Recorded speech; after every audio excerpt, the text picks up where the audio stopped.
9. Jared, who's the 9th member? I do not see Tim Brady on yet. Okay. Well, then I guess we can move. It is 8:59. So introduction and announcements, review and approval of the October 29th business meeting agenda. Do I get a motion on that? Motion to accept from Khalil. And Second, Cookie. thank you, Khalil. Thank you, Cookie. All those in favor? Aye. Aye. Aye. Thank you. Ray, just as a reminder, let's do unanimous consent votes. Okay, sounds good. Review and approval of the September 24th business meeting, the notes, the minutes. Has anybody discussion about that? I'm not seeing any hands raised. Can I have a motion, please? Khalil here, motion to accept. Cookie, motion second. Thank you. All those in favor? Unanimous consent? If Not not, seeing any objections. no objections. Thank you. Comments? I'll open this up. My hat's off to Commissioner Ron Amidon and Director Dan McKiernan. Ladies and gentlemen, we finally have a full commission. This has been in the waiting for at least 2 years, but we are a 9-member board now. And I'd also like to thank the members who have participated over the past 2 years, because I believe most every meeting we had a quorum, which is very important. And with 2 additional members, we'll get that much more input. And hopefully Jared will not be asking for a quorum prior to the meeting. But I would like to thank Commissioner Ron Amidon and Dan McKiernan for their stellar effort at finally getting the commission members on board. Thank you very much. And I'm going to turn this over to Commissioner Ron Amidon. Thank you, Chairman Kane. Appreciate those kind words. And I'd like to second your observation of dependability in welcoming Shelley and Bill to this board. I can tell you that you're joining a board that dependability is probably one of the best words to describe them. They are always there every month, and they always participate. Their passion is unequaled, and their integrity is exemplary. So welcome aboard. You are now members of a pretty revered group, and I look forward to your participation. Thank you, Chairman King. Thank you, Commissioner Ron Amidon. Moving on to the director, Dan McKiernan. Thank you, Ray. Welcome commission members and other members of the public. I also want to welcome Bill Amaru and Shelley Edmondson to the commission. They're both well respected and knowledgeable, and their perspectives will be extremely valuable to this commission. I've known Bill since I've worked as a field biologist and was occasionally assigned to assist the conservation engineering program with Arnie Carr. And I have a memorable photo of Bill Amaru back in the office explaining to John Kerry how an otter trawl works and how modifications can enhance conservation. Bill has so much fishing experience that I really would classify him as a professional waterman in many ways. But he's also well-versed in government affairs affecting fisheries. His time on the New England Council and the Stellwagen Advisory Council have given him really a wealth of experience. And I know he will hit the ground running. And I believe Bill already has an issue he wants to bring to the attention of the division and the commission today. Shelley, as our published press release noted, is the first vineyarder in 40, maybe 50 years to serve on the commission. We know that fishing is important to the island and they can be isolated at times. So this agency and this commission have taken special efforts to travel to the vineyard for public hearings and informal fishermen's meetings. And Shelley is always a welcome face and a great facilitator as we try to meet with island fishermen. She earned a PhD from UNH studying channel whelk ecology, and that'll become extremely valuable for us as we deal with whelk management. She also has a great reputation, respected by her island neighbors. And her organization, the Martha's Vineyard Commercial Fishermen's Trust, works to maintain fishing as a way of life for islanders. They have some real challenges, such as the cost of living, trying to get fish off island, insufficient numbers of dealers, and at times inadequate law enforcement presence on the island.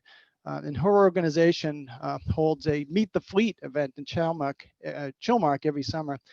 And that iconic event is really central to part of our overall mission, and that is to promote and defend sustainable fisheries. So welcome to both of you. So since we had our last meeting, the Seafood Marketing Steering Committee was convened for their twice annual meeting with a very productive meeting. This year's output of the program was really outstanding.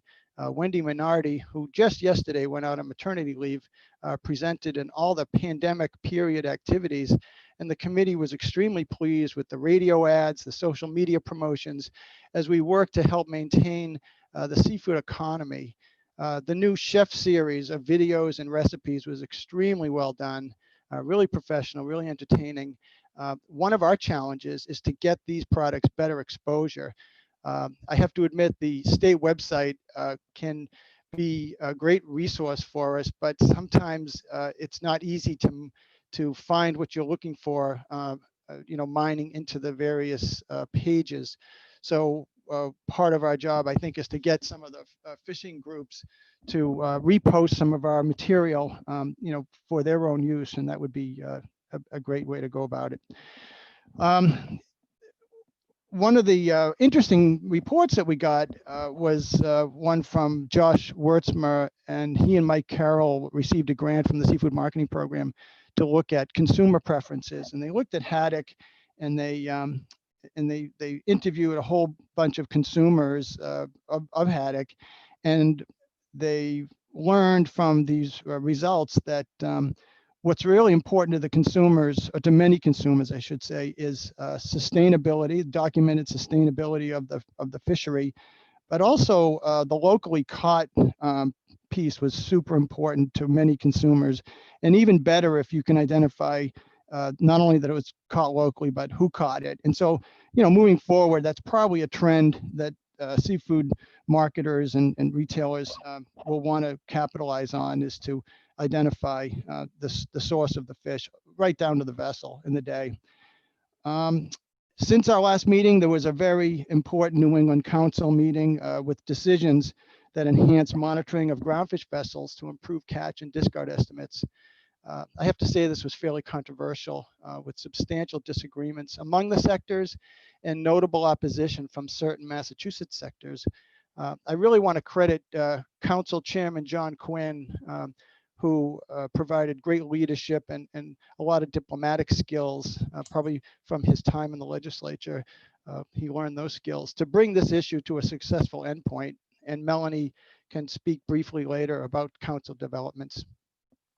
The ASMFC meeting was held virtually, which I guess it's convenient if you don't have to travel to an airport and you can listen to these meetings from your spare bedroom, but it's certainly not as effective in terms of creating good working relationships with many of your colleagues and swaying opinions or obtaining insights.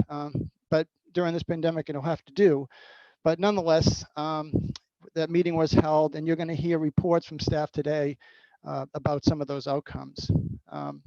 I've personally been involved over the last month with many meetings concerning right whales and the Endangered Species Act and the ongoing litigation that has us as defendants. Bob Glenn and I later will be talking about the agency's plans moving forward for new regulations, and a trial is scheduled for June 2021, which is the month following when we expect the much awaited National Marine Fishery Service biological opinion to be released. The Mass Shellfish Initiative is still inching forward, I guess glacially, but it is still moving forward with the release of the much awaited assessment report. Jeff Kennedy and Jared Silver were two of the four authors on that report. Recall that the Mass Shellfish Initiative was a grant-funded project intended to develop a grassroots strategic plan to improve shellfishing in Massachusetts. it was delayed at the beginning, not only by the sheer enormity of the task, but a lot of confusion and concerns of some of the stakeholders. And I would admit some level of mistrust by stakeholders toward folks who were involved. And now the pandemic has slowed it a bit. On the screen, you have Jared's put up the front page of the report. It's a short 300-page report, and I joke, but there's about 75 pages of text, and then there's tons of information in the appendices. But if there's anything you want to know about how shellfish is managed or researched, or what roles various entities play in shellfish, it's there. It's a great, it'd be a great document for any, like a new DMF employee on the shellfish program. Things that historically have only been kind of in the head of our former shellfish program, guru, Mike Hickey. Now it's in print, and it's really a great report. And so my task is to, because I'm the chairman of that task force, is to convene the task force this fall and develop a final strategic plan based on this report. And there's something called the scoping report, which is a collection of comments and concerns from the stakeholders that was also gathered over the last year. Permit renewals are going to be challenging this season with our in-person services being vastly reduced. To keep the trains running, we intend to stagger schedules, reassign staff if needed, mail out the renewals early, and if necessary, relax the deadlines for renewing. Finally, we are shooting a video next week to promote the Sportfish program's public access project and highlighting the new Deer Island Pier. This project has also been delayed, which prevented us from having a ribbon cutting type ceremony. The construction is, the pier itself is done, but some of the amenities aren't quite done, and the parking lot was just recently worked on, but it hasn't been open to the public yet. So that ribbon cutting is probably going to be postponed until next year. In the meantime, this new video will feature the project as well as other projects we've accomplished around the state. And as Ron advised me, we could use this as our calling card for future projects. So that's my comments. I'll take any questions, but I just want to say that there's much about this meeting today that really serves to wrap up the 2020 fishing year. Stories presentation on how we fared with quota usage is going to be an interesting one, and as we begin planning for next year. So Ray, I'll take any questions if folks want me to elaborate on anything I just covered or anything I didn't. If there are any questions of the director, use the raise hand function. I'll recognize you. Mr. Chair, I'm not seeing any questions. Thank you, Jared. We'll move along to law enforcement. Excuse me, Mr. Chairman, can you hear me? Yes. I can hear you, Bill. Yeah, I touched the hand raised thing, but apparently it didn't connect it with your master unit there. So I do have a question for Director McKiernan. Yep, go ahead. On the initiative 300-page synopsis report, Dan, do you think it would be possible to boil down the most salient aspects of the report into something more like 15 to 20 pages so we can get it out to the different boards, committees in our towns? I'm a member of the Shellfish Committee here in Orleans. We've had some discussions. We've been trying to follow what's been going on with the initiative. It would really be nice to have something in a more compact form that we can discuss at a meeting and get out to the fishermen in the area, because to be honest with you, it is controversial, as you had already mentioned, but I think it's misunderstood, and something like that could really make it more difficult down the road if we don't get some of the questions answered. So could you just see, I hate to put more work on the staff, but if that could be possible and we could get it out, it would be tremendously helpful. Yeah, that's good feedback, Bill, because we want the initiative to go forward, and it was really kind of a lack of clarity and a lack of understanding that it hampered it in the past. I'll take a look at what's in that executive summary of the report, but that dreaded 300-page length of the report is really that report itself is really meant as a reference document, so that when folks have an idea that they want to float, whether it, in terms of like authorities or trends in permitting or how their town stacks up to another town. The facts, you can pull the facts out of this long report. And so I would not say that this 300-page report is meant to get us closer to that strategic plan. Really, the previous report, the so-called scoping report, is closer to that. That's only about 20 pages. And in that one, that's where we did what we could to collect the comments of the stakeholders and capture them for the task force about what their concerns were. And we're going to do our best to translate or to turn those concerns around into like a strategic plan to-do list. But Bill, let me work with Jared on that. We'll take a look at that.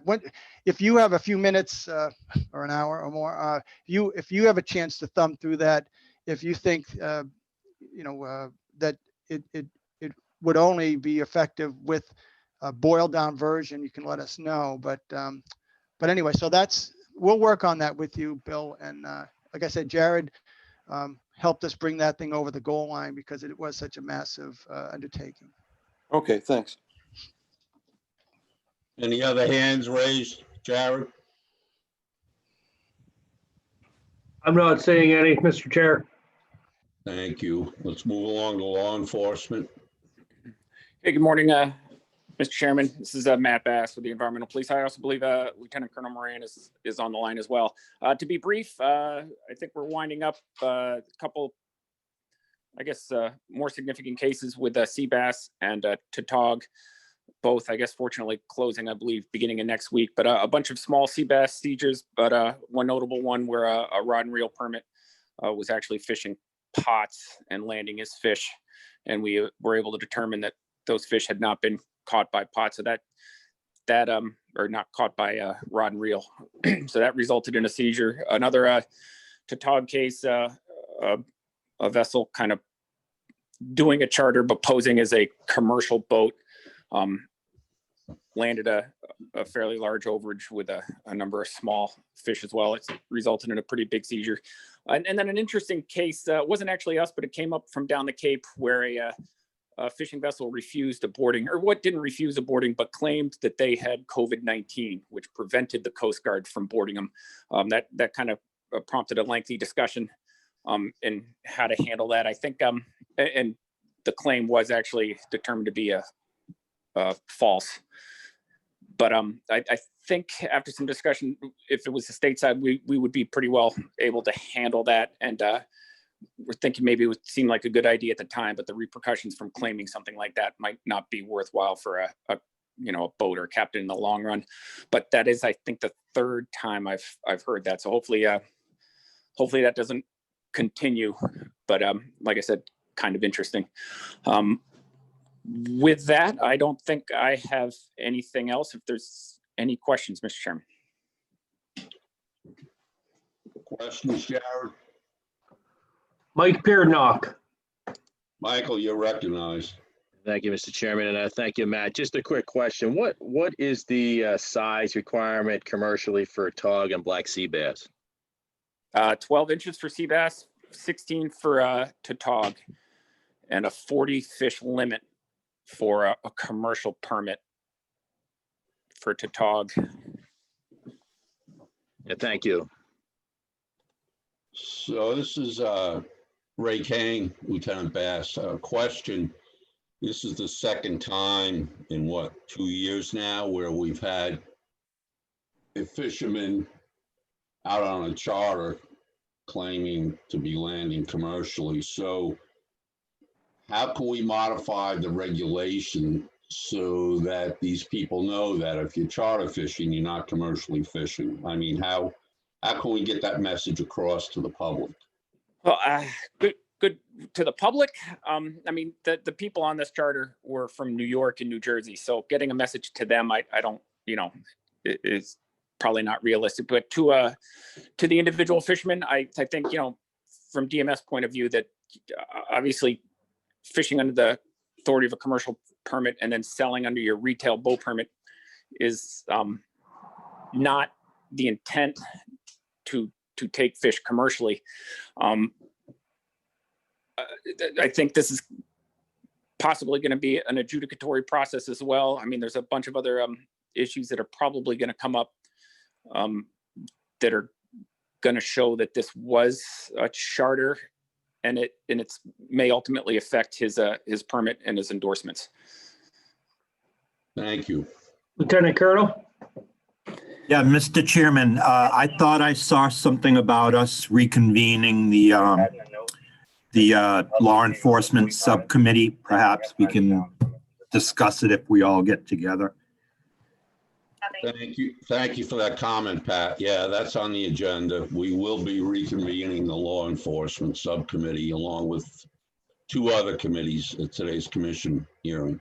Thank you very much. Is Mike that all? Beardock? Michael, you recognize. Thank you, Mr. Chairman. Just a quick question. Sorry if you mentioned this earlier. Was this a properly permitted for-hire fisherman or for-hire vessel that did or did not have commercial permits? Well, I think that he does have a number of commercial permits and endorsements, but to fish to tog, if he fishes under the guise of a commercial permit, he can catch more than the recreational limit, and as well, the recreational sea bass was closed, but not the rod and reel commercial side. So fishing under the commercial permit would allow him to catch sea bass as well. Understood. Food for thought for the subcommittee. In Florida, they have a database that you can go to and see properly licensed and permitted for-hire vessels. And just some food for thought to whether there's a mechanism for us to do that here in this state, where you go to the Mass DMF webpage, and if the public is out there and wants to see that they can hire somebody who is licensed and permitted and so on, that they can go there as an additional check. But we can discuss that later with the subcommittee. Thank you. Thank you, Michael. Any other questions for law enforcement? I'm not seeing any further hands raised, Mr. Chair. Okay, then we're going to move along to the presentation on the 2020 quota monitoring fishery performance, and I presume Story is going to chime in on this. Yes, I will, Mr. Chairman. And Jared, you're going to set me up to share my screen.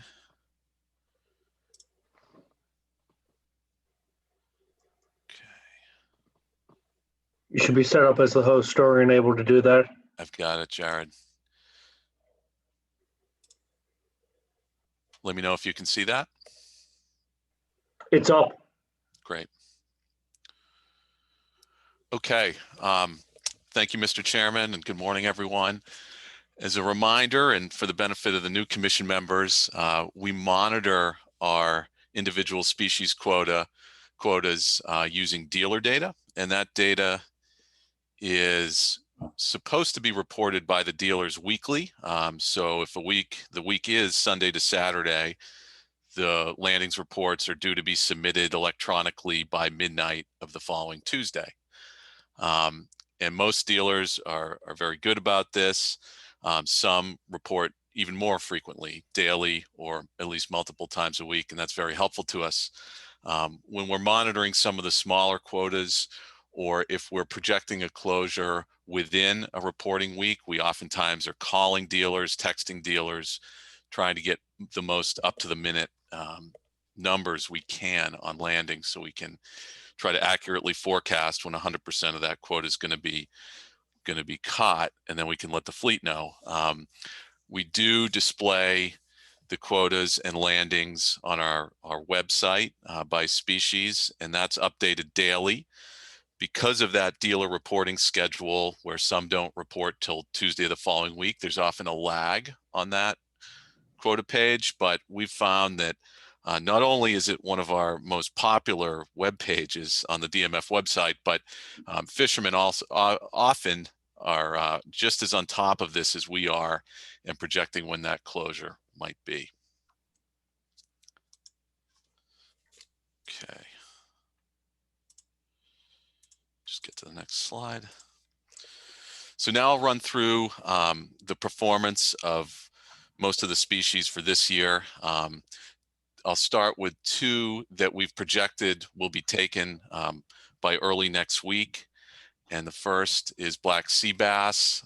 We announced the closure for Tuesday of next week. So Monday will be the last fishing day. This black sea bass was interesting this year because the quota went up over 35%.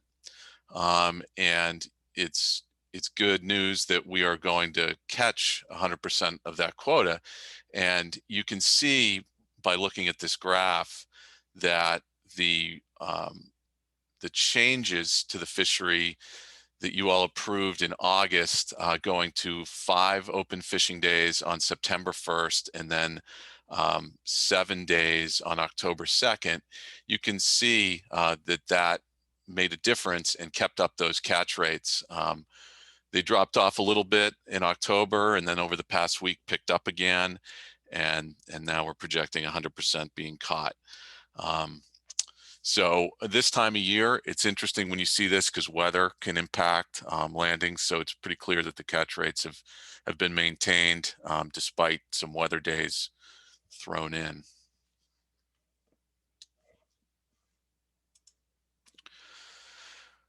To TOG, this is a pretty relatively small quota annually, around 65,000 pounds. And it often starts slow in terms of catch rates and picks up really fast. And so we have to monitor it closely. It's also the first year under the limited entry scheme where we reduced the number of potential participants down to about just over 200. And all those participants were issued tags to tag the fish prior to landing. And the catch rates have really picked up over the past week and a half. And we're projecting 100% of the quota being caught by early next week. So it will close on the same day as sea bass on November 2nd or November 3rd, whatever Tuesday is, 3rd. And then we'll begin the process of collecting those tags back, sending fishermen a counting report that they'll fill out and return with their unused tags. And it'll be the first time we've gone through that process. It'll be interesting. We did have to scramble a little bit over the past month and order more tags. We found we needed them. This year, we distributed them based on their performance in last year's fishery, but this year's fishery obviously looks a lot different with just 200 plus individuals potentially participating. So we really feel that after accounting for this year's tag usage, we'll have a much better handle on how to distribute those for next year. But all in all, given COVID, given this being the first year, it's gone fairly well.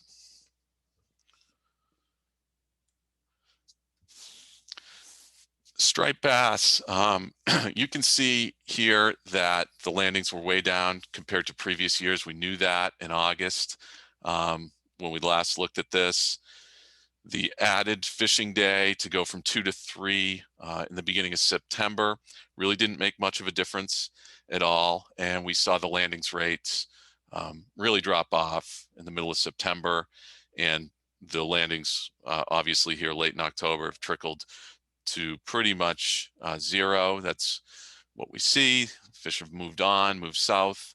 And we'll continue to monitor this, but also start picking up the dealer tags that were issued prior to the season.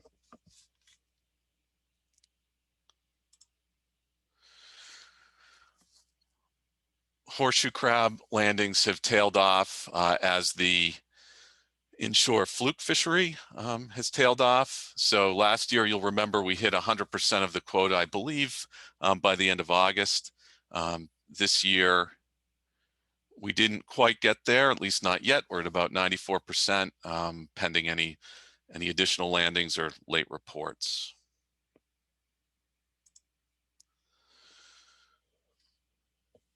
Bluefish also underperformed a bit compared to previous years, and you can see the different plateaus throughout the season where catch rates were higher, then they dropped off, and as they usually do, really dropped off after September.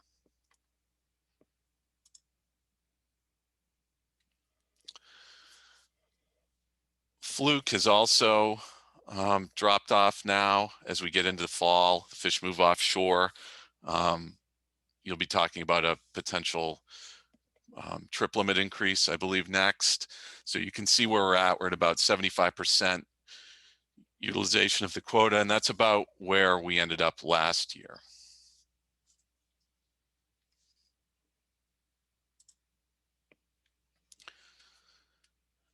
This slide shows the Massachusetts utilization of the northern states dogfish quota for the 2021 season, 20 into 21 season. So you can see that about 53% of that northern states quota has been caught by Massachusetts, and we are the driver of the landings for the northern states. I didn't take a recent look at what the overall utilization of that is, but we are always the majority of it.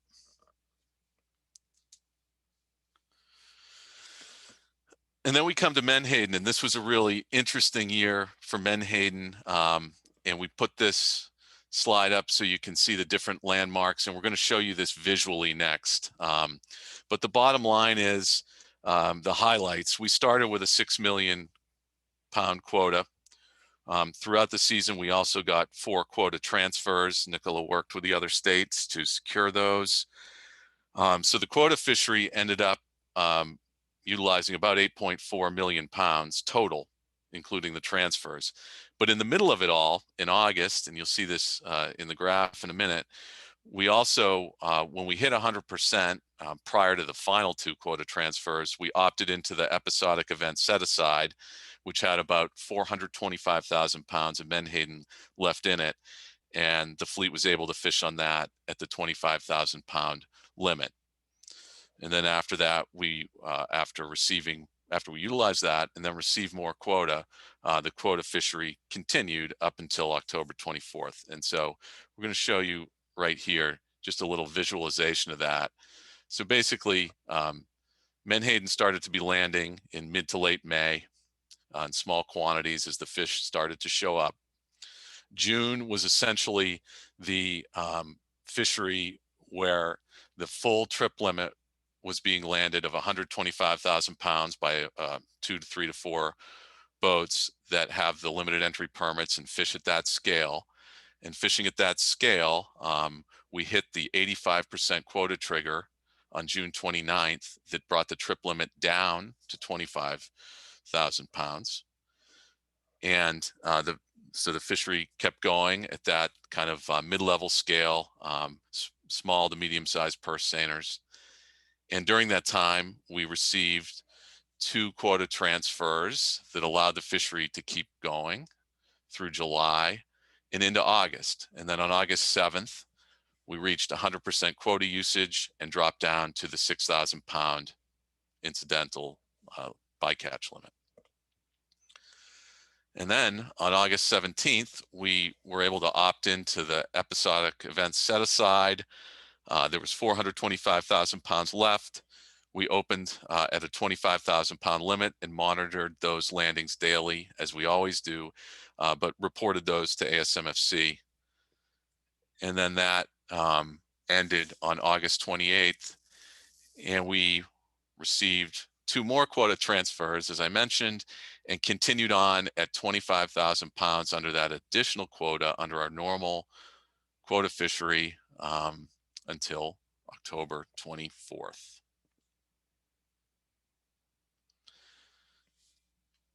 And I thank Nicola for putting together this visual slide to help see this. So the bottom line is, what you don't see in this graph is that episodic event set aside period. That does not get counted against our quota, so it's not counted on this quota monitoring graph. We monitored it separately. And that is the last slide I have, and I'm happy to take any questions. I have a question. It's Bill Amaru. I have to admit some ignorance, or total ignorance, I suppose I should say, of this fishery. Could you please just outline for me where most of these fish are landed and the vessels that are used to capture these numbers? You mentioned Persaining. Is that the only technique? And are the ports, just list the ports for me, the major ports? Sure. So we do have another slide I'm going to show later because we're going to talk about a few Menhaden fishery issues, and I have some slides that go through the different permit classes, so that will help. And the fishery mostly takes place from Boston Harbor north is usually where their landings come from, both in inshore net areas, which include Boston Harbor, Salem Harbor, Gloucester Harbor. There's a handful of permits that have Persaigners have access in there. And then also in state waters, Ipswich Bay, Salem Sound. And it's primarily a purse seine fishery. The Persaigners drive the landings, but they're also caught by small scale surface gill netters as well. So I'll outline those permit classes a little bit more later on. So Boston and Gloucester tend to be the major ports for landings? Yes. Okay, thank you. Largely Gloucester. Okay. Jared, any other questions for Story? Mike Peernock. Michael, you're recognized. Thank you, Mr. Chairman. Thank you, Story. Well done. Just some questions and observations. With the last 2 years, the fluke have been down 75% with the landings.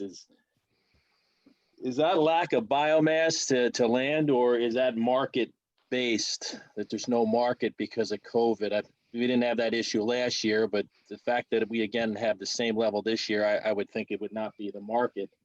Because I point that out and compare that to bluefish, where we've seen tremendous amount of bluefish this year, north and south of Cape Cod, we haven't seen in years. And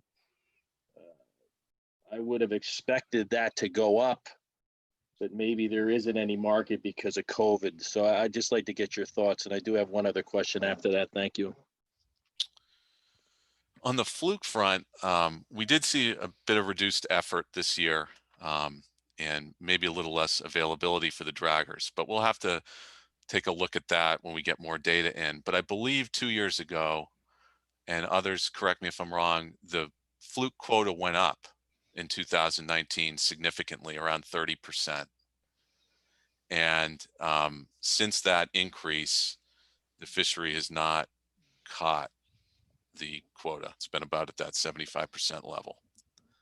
Yeah, just to give some background there, it was, I think, about a 70% increase from 2018 to 2019, and it came in the late spring, so we weren't able to increase the wintertime limits in 2019 in response to the quota increase. We did do that for 2020, and we have seen a decrease in effort in the inshore fishery in the past couple of years, which occurs during the summertime. So that contributes to what we're seeing in fluke as well. Yeah, Ray, if I could also comment, if you look at the collection of species here, there's a couple of things that stand out for me. Fluke is one, striped bass is another. The rules were crafted over the last decade or so, and even prior, to hit the sweet spot of trying to keep the fishery open throughout what is the time that fish should be available to the inshore fleet. So in the case of striped bass, we went down to 2 days a week. We went down to 15 fish. We used to have a much more liberal set of rules on striped bass, but the abundance of striped bass was so high that everybody involved said, you know, you're wasting the value of this resource by letting this quota get cut up so quickly. It's a disaster. You know, fishery was closed. It was opening in July and was closing in early August. In the case of fluke, in a year when we had the fluke quota close in mid-August, among the participants, that folks felt that was another disaster for them because they literally had nothing else to do for the second half of August through until maybe October, November, when there was some ground fishing opportunities available to them north of the Cape. So our rules evolve over time, and there's a level of expectation of abundance that we assume there's going to be sort of constant effort. We assume some level of abundance that's similar to the previous years. And and you adjust those rules accordingly. Clearly, the striped bass rules are inadequate to fully utilize that quota at 2 days a week, and also when we move them onto the bigger fish at 35 inches and above, with the lower abundance of that size class. And in the case of fluke, we have kind of a static number of vessels that participate this year. We heard that some of the vessels, in fact, this is going to come up in a memo later that Jared prepared. And that the participation dropped off where some vessels went off and did some other things. We've had some attrition in the fleet.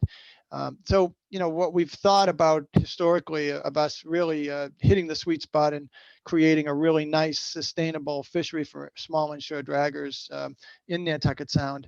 I think we need to take a second look at that because we're not fully utilizing, the fluke quota. But then again, we gave the fleet opportunities in the winter. We're going to give the fleet opportunities later in the year. And there was a time when the commission was sort of fighting over whether the offshore fishery should get a bigger piece of the pie versus the inshore fishery. At least in this scenario, both sectors have a lot of access. So I just want to make that comment. Thanks. And your thoughts about bluefish?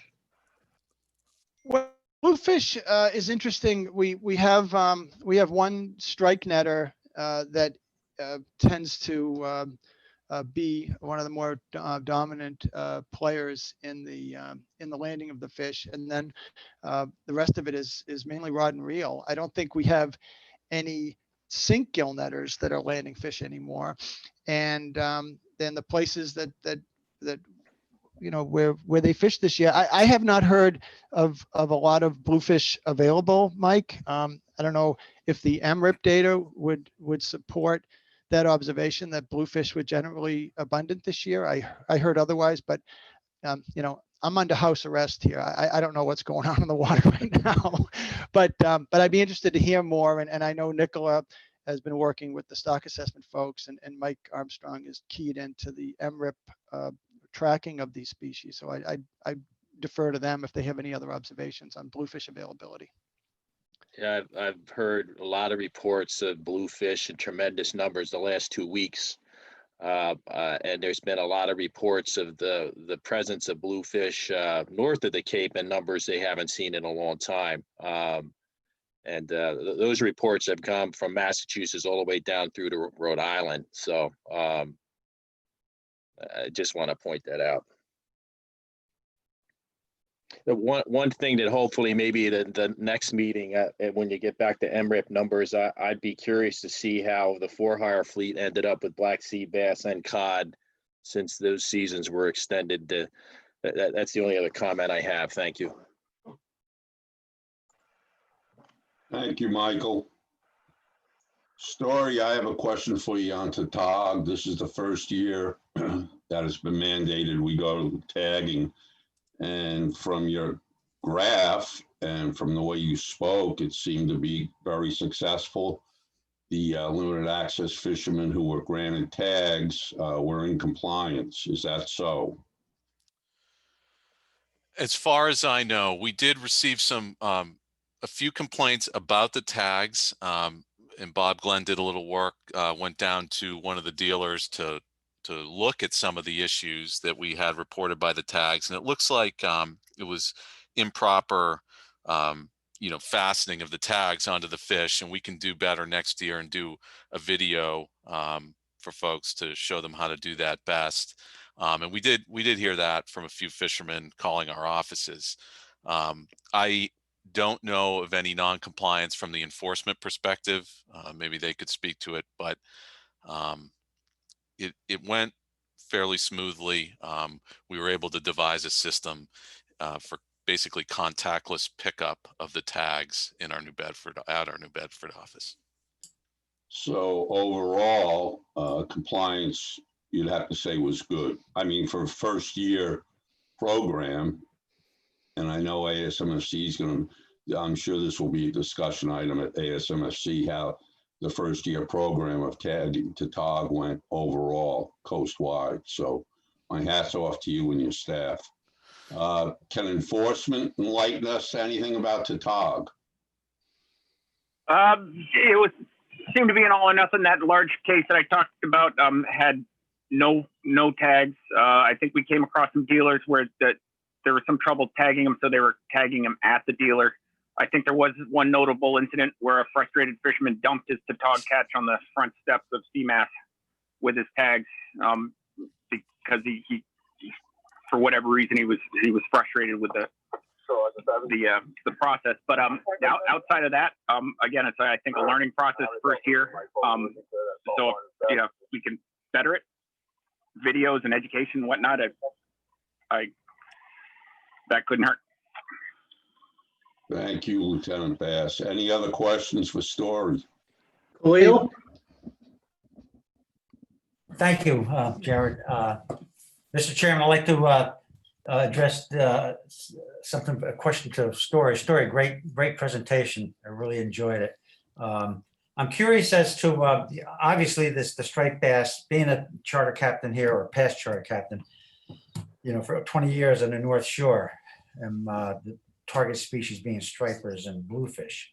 Anecdotally, I've seen the ups and downs of both of the fisheries, and it concerns me a little bit about the striped bass, the quota not being able to be met, and that the fact of the matter that the bluefish quota seems to be not being able to be met also.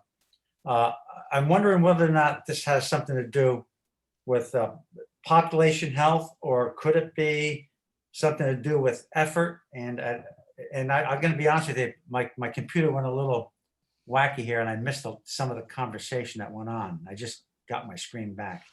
But are there any thoughts about the effort that is being put into the striped bass? I'm going to go. Let's talk about striped bass.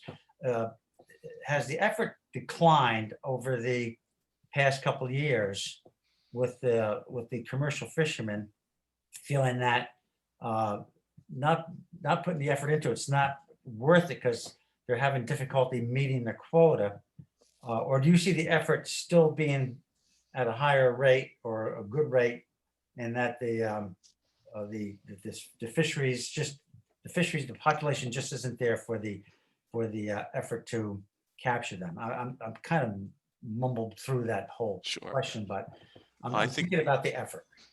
Sure. So on the effort piece, about a month and a half ago, I did take a look, just a quick look, using dealer data at the number of permit holders that were fishing this year compared to previous years, and it was down. It was down 30 to 40%. And I think this is going to be such a strange year to look back on in terms of effort, because is it the availability of the fish, or is it COVID-related issues? For example, we heard on the Cape that, not just the Cape, but the Cape is oftentimes where a lot of the landings come from. And we heard that there were boat ramps that were closed due to COVID, or not allowing non-residents in, and that was impacting access and just people's health concerns. And even the market early on was fairly soft for striped bass, versus just going because the fish weren't around. And so we're going to look at these things in more depth for a striped bass subcommittee in the near future. So we'll look at that. And also, Khalil, something you mentioned, you're from the North Shore. We did seem to see a higher percentage of the landings coming from the North Shore this year, and that's different than the past. So we'll look at that and report back to you all during that striped bass subcommittee. But I think effort was down, and if maybe Mike Armstrong wants to weigh in on the population question for fish. Thank you, Story. Yeah. Michael, you on this call?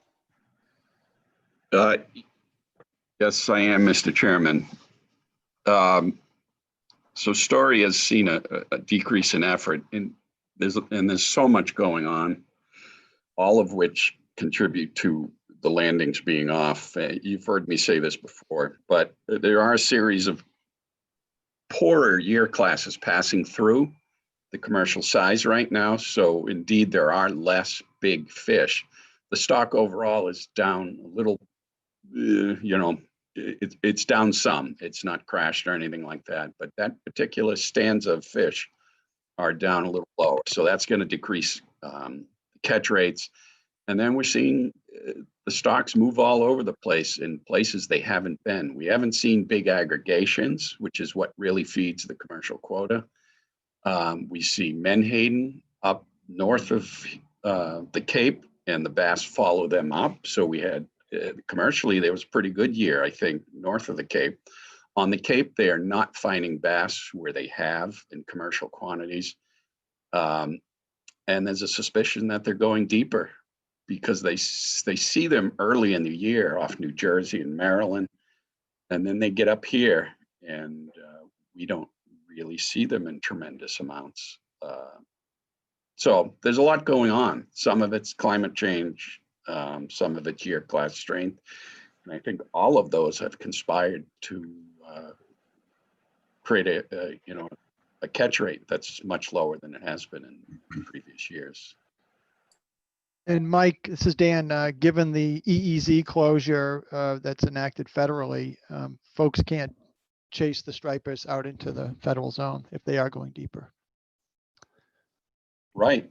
We are restricted to state waters, which we have documented every year getting warmer and warmer. Gulf of Maine, yet again, was another record high summer temperature. And bass do not like those temperatures, so they'll just go deeper. May I ask another question? Khalil here. You're recognized, Khalil. Thank you, Mr. Chairman.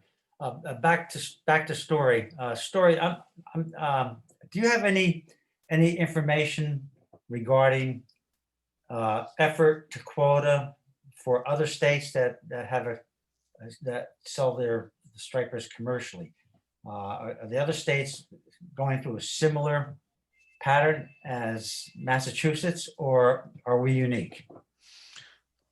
I don't have that at my fingertips, but one thing to note is that many states, several states, for instance, New York, has limited entry permitting in their striped bass fisheries. So they don't have this, larger 4,000 permit, potential population of commercial anglers. So other states kind of have it dialed in a little bit more for their number of participants. And I would guess that most of those participants remain active.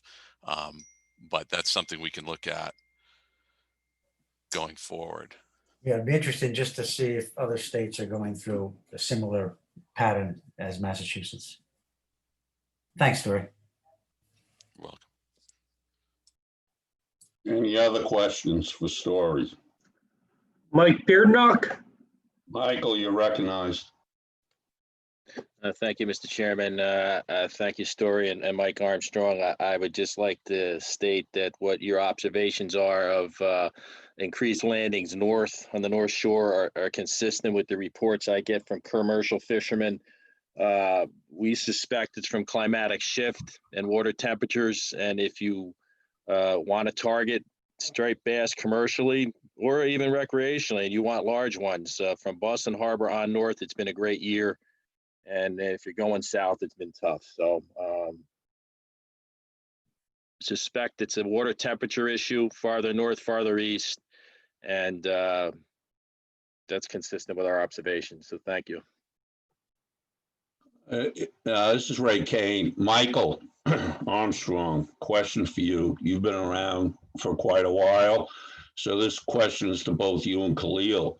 Historically, I mean, they had a fantastic commercial striped bass fishery up off Plum Island. I'm going back 40 years ago. Can you add comment about that, either of you?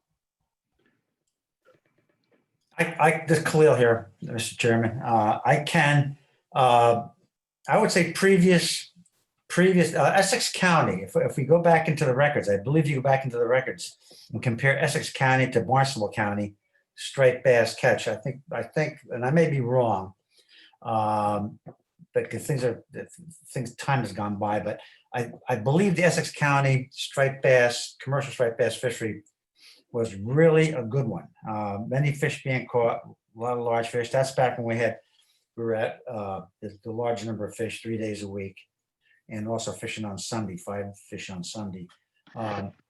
The commercial fishery on the North Shore, that would be counting, Merrimack River south to Boston Harbor, was a tremendous fishery. A lot of big fish being caught. I have known a lot of commercial fishermen who've given it up because the fishery just has seemed to have died off in this area. Now, Mike is correct about climatic changes and water temperature and larger fish being caught, north of Boston Harbor. That's correct, but there's still the total number, as was being caught in the past, is way down. I think MDF division has figures on that can show that and support that. So to answer your question, it used to be at one time a very, very viable fishery for striped bass here, commercial striped bass fishery, also recreationally. But in the past, I'd say in the past 10 years, it has just dropped way off. Well, I'm going to comment to you, Khalil. I think the Atlantic States Marine Fisheries Commission has done a great job in bringing back Menhaden. And once again, we have Menhaden making the historical runs all the way up through Maine. And we all know striped bass and Menhaden, the relationship. And I'm not a dissident, but I don't like using climate change for the lack of species. I get tired of hearing about it at management meetings. I think it's been the effort by the Atlantic States Marine Fisheries Commission bringing Menhaden back. And so now I believe striped bass are back in their historical range. And that's why I asked either you or Mike for an explanation about Plum Island years ago. Years ago, we had Menhaden way north, and over the past 5 or 6 years, we've seen the resurgence of Menhaden in their historical runs and whatnot as far north as Maine, and that lacked for many years. So I concur with both you and Michael. I think if you want a commercially striped bass, you might want to head north. But anyways, I would love to,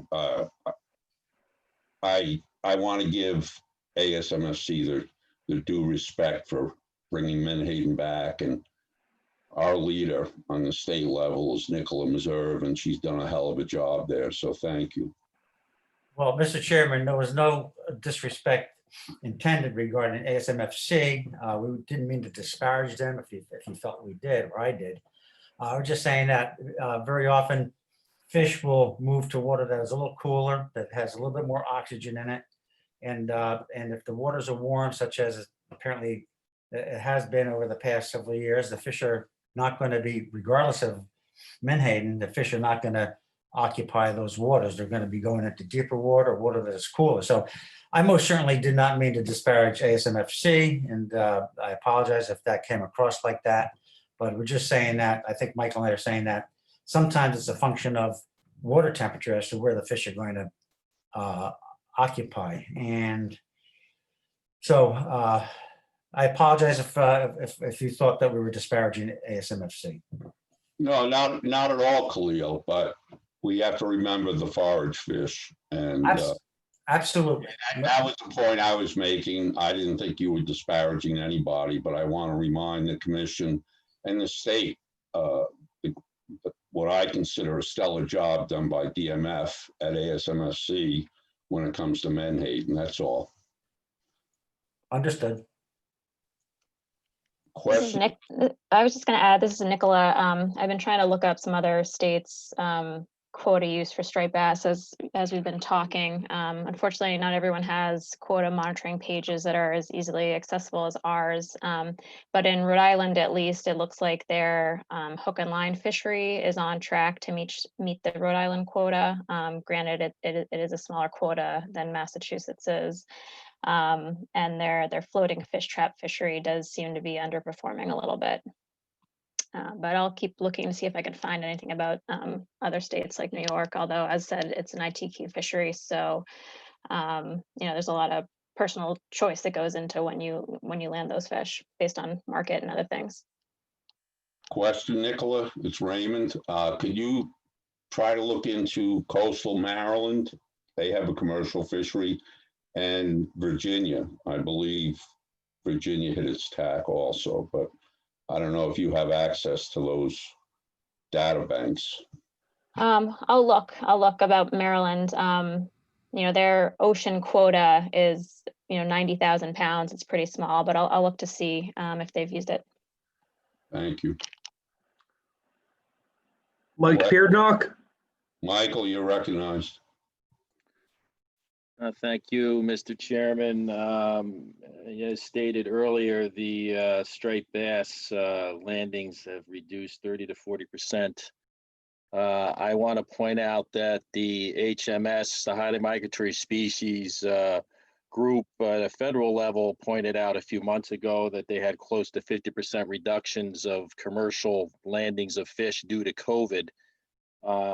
And I know that's changed over time. So I just point that out, that I would suspect that somewhat has to do with that and not necessarily lack of fish exclusively. I'll have to respectfully disagree with you, Ray, that if you look at John Hare's research of the multiple species that have shifted over time, what our observations are and what I'm just bringing to the table is our observations are consistent with that. And, his evidence speaks for itself. So I guess we'll have to agree to disagree. Thank you.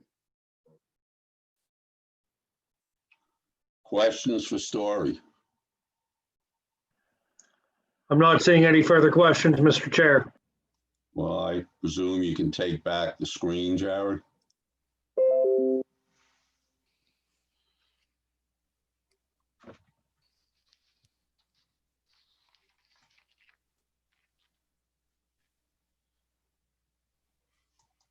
Yeah, just give us a moment.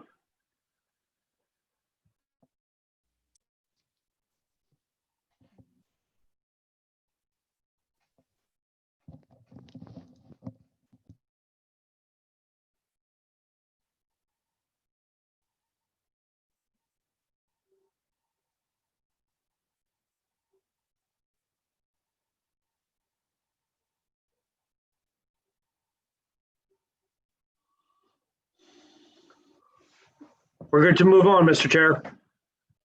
Okay, we have an action item coming up, ladies and gentlemen, so Yeah, Ray, Dan, who's going to handle this? And Yeah, I'll take this one with some support from Jared. This is our only action item of the day. It's an in-season adjustment. You've just seen the summer flounder landings trends. We have about 25% of the quota remaining. The current trip limit is only 1,000 pounds. We're proposing to double that for the remaining 2 months to help the fleet fully utilize the quota for Massachusetts. And so for the new members, we do have in-season flexibility to adjust trip limits under the regulations to allow the full utilization of quotas. And the process for that is we post the proposal, to the public. We then take the proposal to you for final approval, and it's done by declaration. It may seem counterintuitive. The comment period is still going on. Our regulations do allow us to take an action during the comment period. To some folks, that is an awkward aspect of our regulations, but it is part of the regulations, and we feel that this has real benefits for our ability to pivot quickly and to be nimble and to address the needs of the industry, not only the commercial fishermen but the dealers as well. So we're proposing to double the trip limit through the end of the year, and I would just like to say that I'm in favor, and I've talked to staff about this, of writing regulations that if we have a certain portion of the quota left as of a certain date, maybe some of these limits could be automatically increased. In other words, the regulations themselves could automatically scale up the trip limits based on availability, as opposed to doing it in this fashion. I do sympathize with some of the comments that we received, mostly negative about this. When you run the comment period, what you're doing is you're obviously inviting folks to weigh in, and most of the comments were from recreational anglers who are quite frustrated that the current management scheme has them fishing on a much larger fish, a 17-inch fish, and on top of that, the fishing was pretty poor in the nearshore waters this summer, and they're linking this increase to somehow furthering bad fishing in the future. But I don't think that's necessarily well-founded, but I am sympathetic to that. And but also, I'd much rather have these kind of battles once a year instead of multiple occasions in terms of running these comment periods. So I've asked staff to look into crafting regulations that might do this kind of automatic increase, because this is now becoming sort of routine. We understand how the fishery works. We understand quota utilization. For this and other species, it might be smarter to do an automatic liberalization based on the remnant of the quota. So anyway, I would be looking for a vote of support for this increase from 1,000 to 2,000 pounds for summer flounder for the last 2 months of the year. Questions for the director? Mike Pearnock. Michael, you're recognized. Thank you, Mr. Chairman.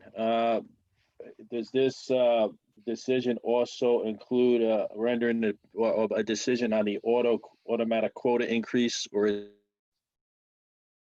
it decided upon later? You broke up a little bit, which I couldn't hear all of it. Are you asking if this is an automatic quota increase? It's just a trip limit increase to attempt to take the remaining, 200,000 pounds or more. Mike, Dan's suggestion that we perhaps move to a system where this is done automatically would be subject to a round of rulemaking and has not yet been proposed. So that would be independent of this action today. Thank you, Jared. I misunderstood Mike's question. Thanks for that. Thank you. I must have broke up there. Just as an observation, as indicated earlier, the quota has not been reached since 2019. We continue to try to attempt to reach the quota. And each year we have, as you said, we have this decision to do such. And this decision also has come forward in September or October, where there'd be conflicts to the recreational community and state waters if it was to occur. My observations and the observations of others fishing Buzzards Bay and Vineyard Sound, and I wish I was in Nantucket Sound and had at a reasonable distance to go farther southeast to the grounds out there where they have a tremendous summer flounder fishery. But this year, 1 out of every 50 fish would be a keeper. The rest were right around the commercial size if you were fishing recreationally.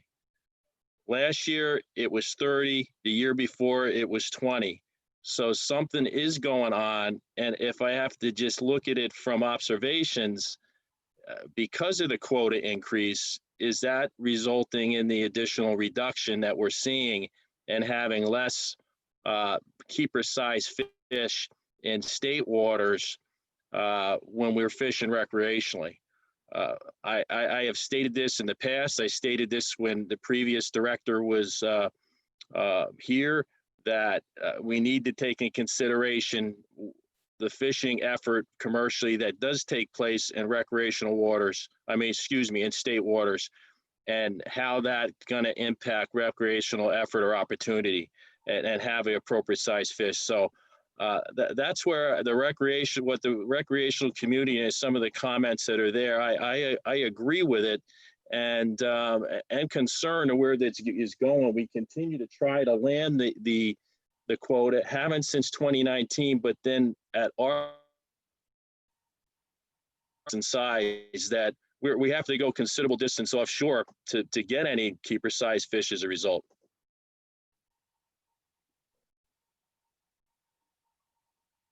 Mike, one comment that I'd make is it's hard to determine the effect of the pandemic on the winter landings. I know the markets collapsed back in March and April. I'm guessing that if we had full market demand back in the late winter, early spring, we might be at 100%. This doesn't address necessarily, I think, the argument you're making, which is the interaction between commercial fishing effort and recreational success in state waters. But as far as the quota goes, this is a strange year, and so we might see better utilization this upcoming winter, because I don't expect the kind of shutdowns that we had, and seafood dealers are pivoted by the summer. But having said that, I mean, it's a dilemma for us. I mean, we have a quota, granted the Commonwealth of almost 800,000 pounds. I would love to find ways to, maximize the success of every sector. We can continue to talk about this. But I think we have an obligation to fully utilize the quotas that are given to us to put fish into commerce. And if there's ways to minimize the interactions or the conflict between the two user groups, I'm certainly all ears. But that's the challenge that we face as fishery managers. But I do agree. I believe there are some COVID effects, but the ratio I mentioned of how 50 to 30 to 20 and it's gone down, and then taking that into consideration that with the COVID effect, it would not be consistent. If the size limit was the same, the discussion would be different, but they're just not there. And we've seen it go down. So Michael, what I'm understanding from you is you're talking more about the recreational size limit and the commercial size limit, and to make it not fairer, but to give recreational fishermen access where they can keep the fish they're catching as opposed to throwing them back, right? Well, that's a plan B. They're just not getting access to the 17-inch fish, which they're required. Well, that's always plan B. We'd be more than happy to have it at 14 or 14 and a half inches. I'm just providing you an observation by me and many others, and with the comment were provided and how we've seen that percentage go down over time, yet we haven't reached landing of the quota since 2019. Right. So. Thank you. Yeah, I have a better understanding of what you're trying to say. Thank you. Thank you. Dan, anything Well, else? No, I'd like to see if the commission would vote this increase if they would approve it. Mr. Chairman? Who's that, Billy? Bill Edwards? Amaru. Yeah, it's Bill. Thank you. I Recognize don't, I'm sorry, I can't put my hand up because I don't see a hand or anything that allows me other than to speak verbally, but I have some comments and a question or two, Dan. As you remember, you mentioned it earlier, this is a fishery that was near and dear to my heart when I was trawling in the Sound. I'm as familiar with this fishery as I recall it from the earlier part of the 21st and late 20th century as I think I'm with any other fishery. I'm concerned about what I see happening in the Sound. You mentioned in your letter about the growth of weed. You have a description of it. I'm not sure I can pronounce the word. You want to help me with that? The type of grass that's accumulating in the Sound? Filamentous algae, but seaweed, sure. Yeah. Filamentous algae, different kinds of seaweed grasses. And you point out that it's very difficult for the trawlers to fish through that stuff. And I can tell you that's extremely difficult. It makes it virtually impossible for the net to catch anything.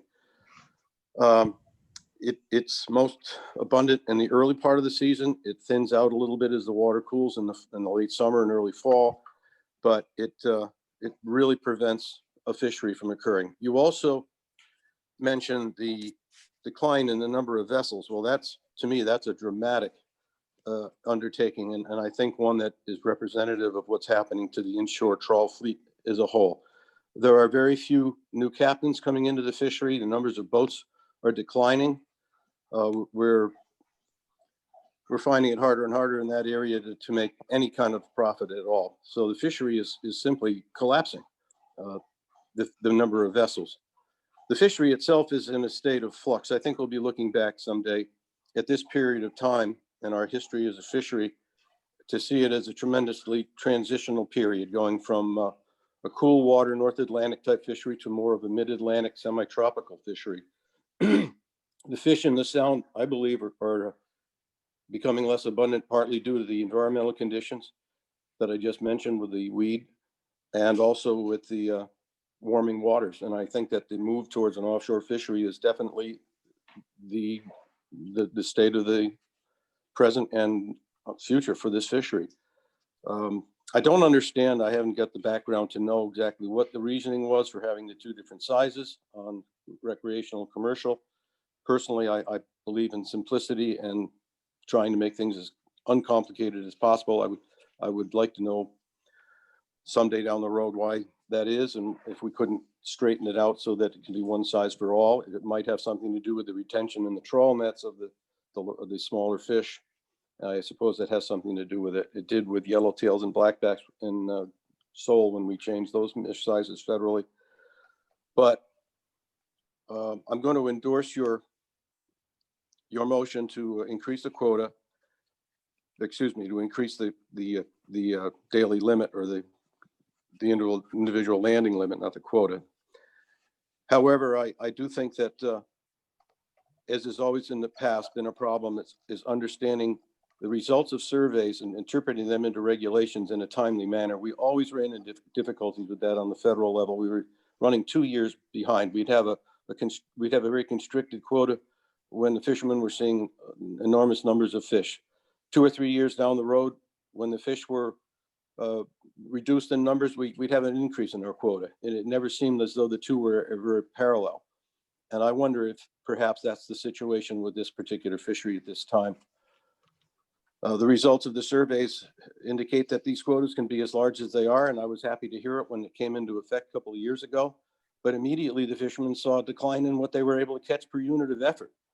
Whereas previous to that, in the years that I fished, we were getting our quota in one tow south of the Hyannis and Yarmouth beaches. And the quotas were held way down at that point. They're coming in at 10 o'clock in the morning with 300 pounds of large and jumbo fluke. Today, the limits are much looser, and the guys fish all day for 100 pounds of medium fish. So I don't mean to make it sound like there's any easy solution to this problem, but I think the realization that the fishery is moving offshore and the fact that the number of vessels that can pursue them in those areas is going to be very low compared to the historical averages in the past. And the fishery in the Sound, it seems as though the recreational fellows are having as much trouble finding the fish as the fellows with a trawl net behind their boats. So to me, it states that the fish aren't coming into the Sound, and we'll have to wait and see if it's a temporary environmental condition or if it's simply going to continue getting worse. I know the grass was pretty bad back in the 90s and the early part of this century, but from what I see, and I'm down in Stage Harbor every day when the boats, 2 or 3 of them that are still fishing, come in, and they're done at 9 o'clock, 10 o'clock in the morning, not because they caught the fish, because they can't get through the weed, and they spend a few hours cleaning the net out so they can get their one tow in the morning the next day. So anyway, those are my comments I wanted to make, and I appreciate the fact that you're aware of and are concerned about the decline in the number of small and short draggers. And I suppose for all these fellows that comment that we've destroyed the environment out there and that we're tearing up the ocean floor, how you do that with a nylon net or a piece of polypropylene netting, I don't know, but they'll be happy to know that there'll be a lot fewer draggers out there in the future. And I'm disappointed by that fact because I always thought it was a great fishery and a very sustainable one. We did it for many, many years and saw the stocks come and go as they always do. And I'm sad to see that the personalities and the kinds of fish harvesting potential that we once represented is going to be history. So those are my comments. Thank you. Thank you, William. So did I hear you move a motion? I'll move the motion. Can I have a second?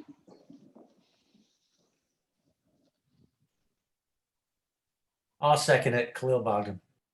Thank you, Khalil. Anybody opposed, please raise your hand.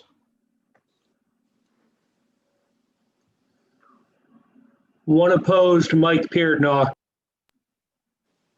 So we have 8 members in attendance, 1 opposed, the motion carries.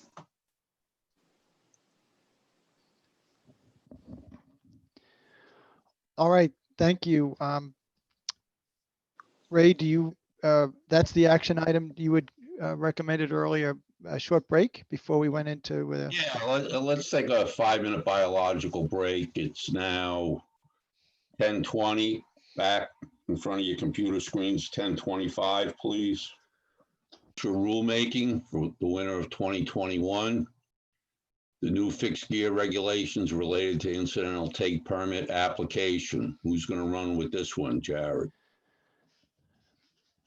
Ray, I'm going to work on this one with Bob Glenn as my wingman. Thank you very much. It's all yours. Yeah, thank you. So DMF is in a fairly difficult place right now. The agency is defendant in a lawsuit against an individual, a conservationist who's been at it for probably 2.5 decades. And this is just another round of it. But in this case, there was a judge's decision that came out in April that ordered us to apply for what's called an incidental take permit. As a government agency, we're required to apply for an incidental take permit pertaining to the permitting of our fisheries and the requirements of our fisheries that may take endangered species. Specifically in this case, it's through the use of vertical buoy lines. And there's a couple of species. The one notable one, which she focused on primarily, that is the judge, is the northern right whale. We have had 2 documented entanglements of northern right whales in state licensed gear. We've had 2 in the last 11 or 12 years. And both of those whales were successfully disentangled and lived on. But nonetheless, a take is a take. So because the court ordered us to apply for an incidental take permit, in fact, what's interesting is the court, not only did she order us to apply for one, she ordered us to obtain one in a span of about 90 days, which turned out to be impossible. Bob Glenn has taken the lead on this for DMF. He's our representative on the take reduction team. And so Bob is working with our legal team and also others in the division of the department to apply for this incidental take permit. And we've been advised by the National Marine Fisheries Service that such a permit is going to take more than a year. I won't forecast how long it will take, but suffice to say it couldn't be done in 90 days. And in fact, it's going to take well in excess of a year because it's a iterative process where we reveal to National Marine Fisheries Service all the vital statistics of our fisheries, the time and place it takes place, the time and places and gear types that takes may have occurred, etc. So one of the aspects of this is that we've been advised by the National Marine Fisheries Service, if you're going to apply as a state for an incidental take permit, one of the tasks is you need to convince the permitting agency that your fishery can be distinguished separately from the larger fishery. Everybody knows that the coastal lobster fishery is a regional fishery, that it kind of looks similar in its and how it's managed and how it's executed throughout the Northeast. But there are many aspects of our fishery through our regulatory scheme that are different. If you fish in Massachusetts, you are subject to different rules. And furthermore, we have ideas about other rules that we think that we could put forward to further reduce the potential for takes, specifically of right whales. And that's what this proposal is all about. So there's the memo. Actually, there's a PowerPoint slide in front of us. We are talking about nine bullets. Just to read them off, as folks know, we have a 3-month commercial trap gear closure in Cape Cod Bay and east of Cape Cod. The proposal is to make that a statewide closure going forward for all commercial trap pots. So specifically, it would be in addition to the lobster traps, it would also extend to some of the others. So for example, in the second bullet, we have an April 15th opening of the conch pot fishery. We're proposing to delay that until May 1st. We are looking at putting an end date, a seasonal end date, of which there is no end date for the recreational fishery now for recreational lobster traps. We're talking about making a season, and that would be basically Memorial Day to Columbus Day. That makes some sense because you often will see recreational gear out in the water in November and early December, and the marinas and the mooring areas are all empty. So you kind of get a sense the gear has been lost or abandoned. So we are talking about reducing that fishery on the ends. There's a Gill Net rule that we discovered last year. There was an oversight in that, and what I mean by that is there's an area off of Plymouth up to Marshfield, this little sliver that apparently remained open while every other fixed gear is closed, and there's right whales swimming around during those winter, early spring months. But the Gill Net fishery was not included in our rulemaking, so we would close that little bit of a loophole, that sliver. And then on the gear restriction side, this is very similar to what is coming out, at least the first bullet, what is coming out in the federal plan, we believe. We should see that in the months ahead. It's a 1,700 pound breaking strength, either a buoy line in its entirety or outfitting the buoy line with some kind of a contrivance at one or more places in the inline, so that the line would part, and that's based on a study by the New England Aquarium that there didn't appear to be much in the way of serious injuries or mortalities in ropes that were 1,700 pounds and less. Another is a 3/8 inch maximum for buoy lines in state waters, and on the recreational side 5/16. A 3/8 inch line can be stronger than 1,700 pounds, but this is a functional gear marking scheme on our part. What I mean by that is, even today, the whales that we see entangled are coming up with lines well in excess of 1/2 inch and even up to 5/8 and 3/4. Clearly, it's the offshore fishery, or it's the Canadian crab trap fishery, which is conducted in very deep water. By default, we'll be able to say if lines are coming up on whales that are in excess of 3/8 inches, that it wasn't us. And so that's the essence of that rule. As far as the single lobster trap fishery, most lobstermen fish strings of traps. There are a few holdovers who continue to fish single traps, and we are proposing to require vessels larger than 29 feet to only fish trawls. and prohibit the setting of singles by some of those larger vessels. Like I said, there's a few holdovers, a few older fishermen who, for safety reasons and personal preference, still fish single traps. But we think that reducing buoy lines through a rule like this makes sense. And we would give folks a year to phase that in. And then on the seasonal lobster permits, we're talking about capping that participation in that fishery at 150. I think the average over the last few years is a little bit less than that. So we're basically capping that participation in that activity. So those are the proposals. As far as timeline, we've discussed this with you at previous meetings.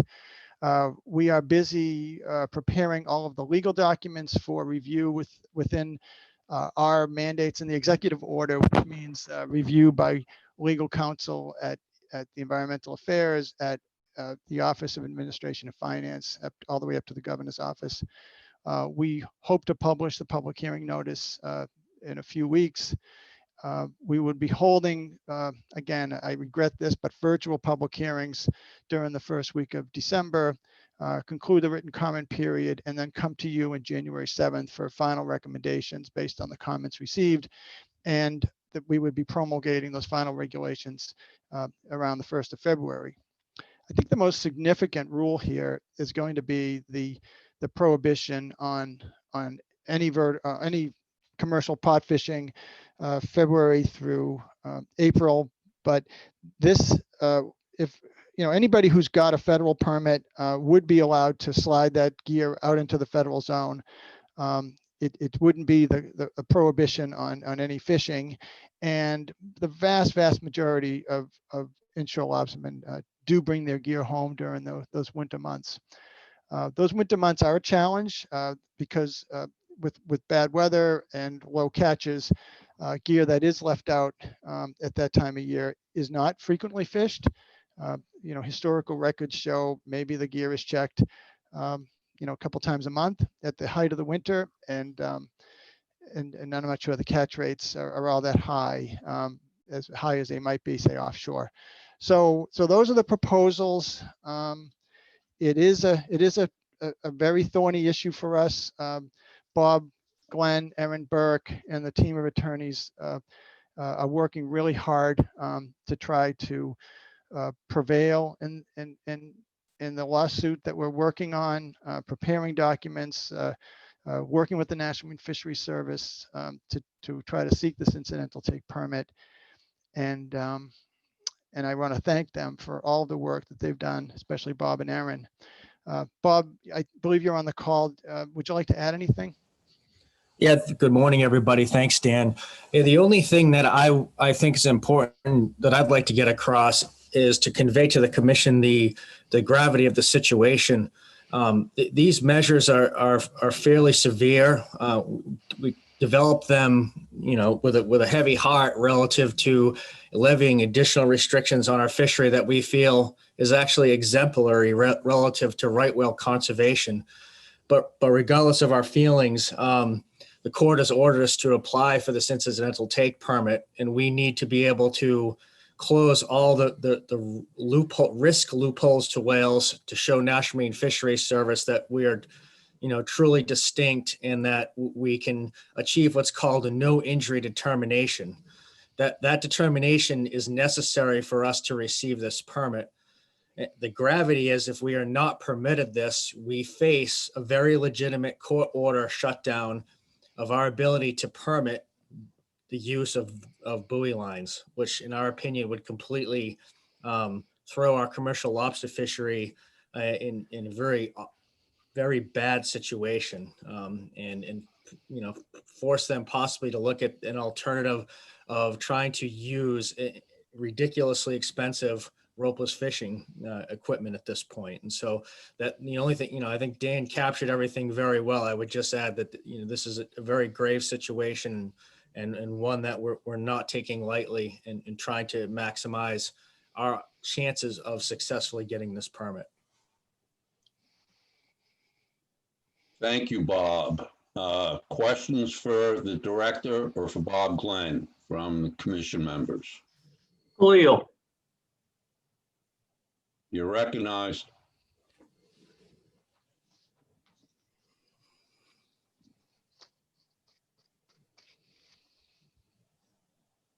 Any questions, Jared? Suki? Yeah. Yeah. I'm sorry, you recognized me. I was muted. This is Khalil again. May I? Well, You recognize me, Jared. May I? well, Khalil, I think he said Suki first, so let Suki have his time. Oh, all right. Thank you. Suki Sawyer, you're Yeah, recognized. Dan or Bob, I'd like to talk a little bit about what you're going to propose for the 1,700-pound breaking strength. Are we going to be a minimum numbers, or the whole buoy line's going to have to be that, or? And I've known that Maine has come up with some kind of weak splice types of things. I'm not sure if they're meeting the 1,700-pound requirement, but I don't think we should be asking our fishermen to do any more than anybody else is proposing in the region as far as the breaking strength aspect of this plan. Yeah, do you want me to take that, Dan? Yeah, Bob, go ahead. Thanks. Yeah, so Suki, the plan here is there's a lot of balls in motion relative to the rulemaking that relates to 1,700 pounds. We were hoping that the federal large take reduction team rules were going to come out, but they're still being held back by National Marine Fisheries Service. Part of that rulemaking is going to be, we anticipate, and then we'll follow suit, would be kind of a list of approved measures. So we wouldn't be forcing a fisherman to use specifically only 1,700 pounds rope, kind of like back when they initially developed how to adopt weak links. It came up with a whole menu of different ways to approve that. That work is currently underway. DMF we're bringing on a new staff member. We're interviewing them this next week to work with the fishing industry to develop a host of 1,700 pound measures, contrivances and or rope that we can then get it on the approved list. And so our plan is to maintain flexibility, and provided that whatever is proposed is measurable, repeatable, and enforceable. Those are the three metrics that National Marine Fisheries Service is going to make everyone abide by. We anticipate that those will be put on a list of potential options that are. Hey, Bob, I guess to answer, I think what is Suki's question, can you forecast or reveal the frequency of contrivances that you think might have to be embedded in these vertical lines to make it successfully whale safer? Yeah, as far as the number of contrivances, that's going to be, it's going to be, distance from shore dependent, but no more than 3. Early on they were talking every 40 feet, which was just not acceptable from a practical fishing standpoint. And so we pushed back on that. And I believe that the coast wide is I don't have the chart right in front of me. It's something I can send to you, Suki. But it's basically no more than 3 in the vertical buoy line. And for an inshore boat, Bob, with a vertical buoy line that might be as long as, I don't know, or average, say 200 feet, would it be like 1 or 2? It'd be probably like 1 in the middle. Yeah. Okay. Yep. Does that help, Suki? Yeah, I just looking for a little more clarification, Dan. I just hate to see Massachusetts guys again doing more than what's going to be required of other people, along with all the other stuff that, the closure thing is the big thing. But I just hope the breaking strength stuff is, coast wide. And like you said, we're all disappointed that the feds, have not come out with their plan yet, when they told us it was going to come out either the end of September or the beginning of October. And here we are going to enter November and still nothing from the feds. I'm just really disappointed in the federal part of this, but I know what Massachusetts needs to do to get to this point, and we'll just have to live with it at this point. But I'll let my peers speak at the public hearings. I hope we can manage it all right when they come up in December, but I'll just withhold the rest of the comments till then. Thanks. Thank you, Suki. Khalil. Khalil, you're recognized. Thank you. Thank you. I lowered my hand because questions were answered through Suki's question.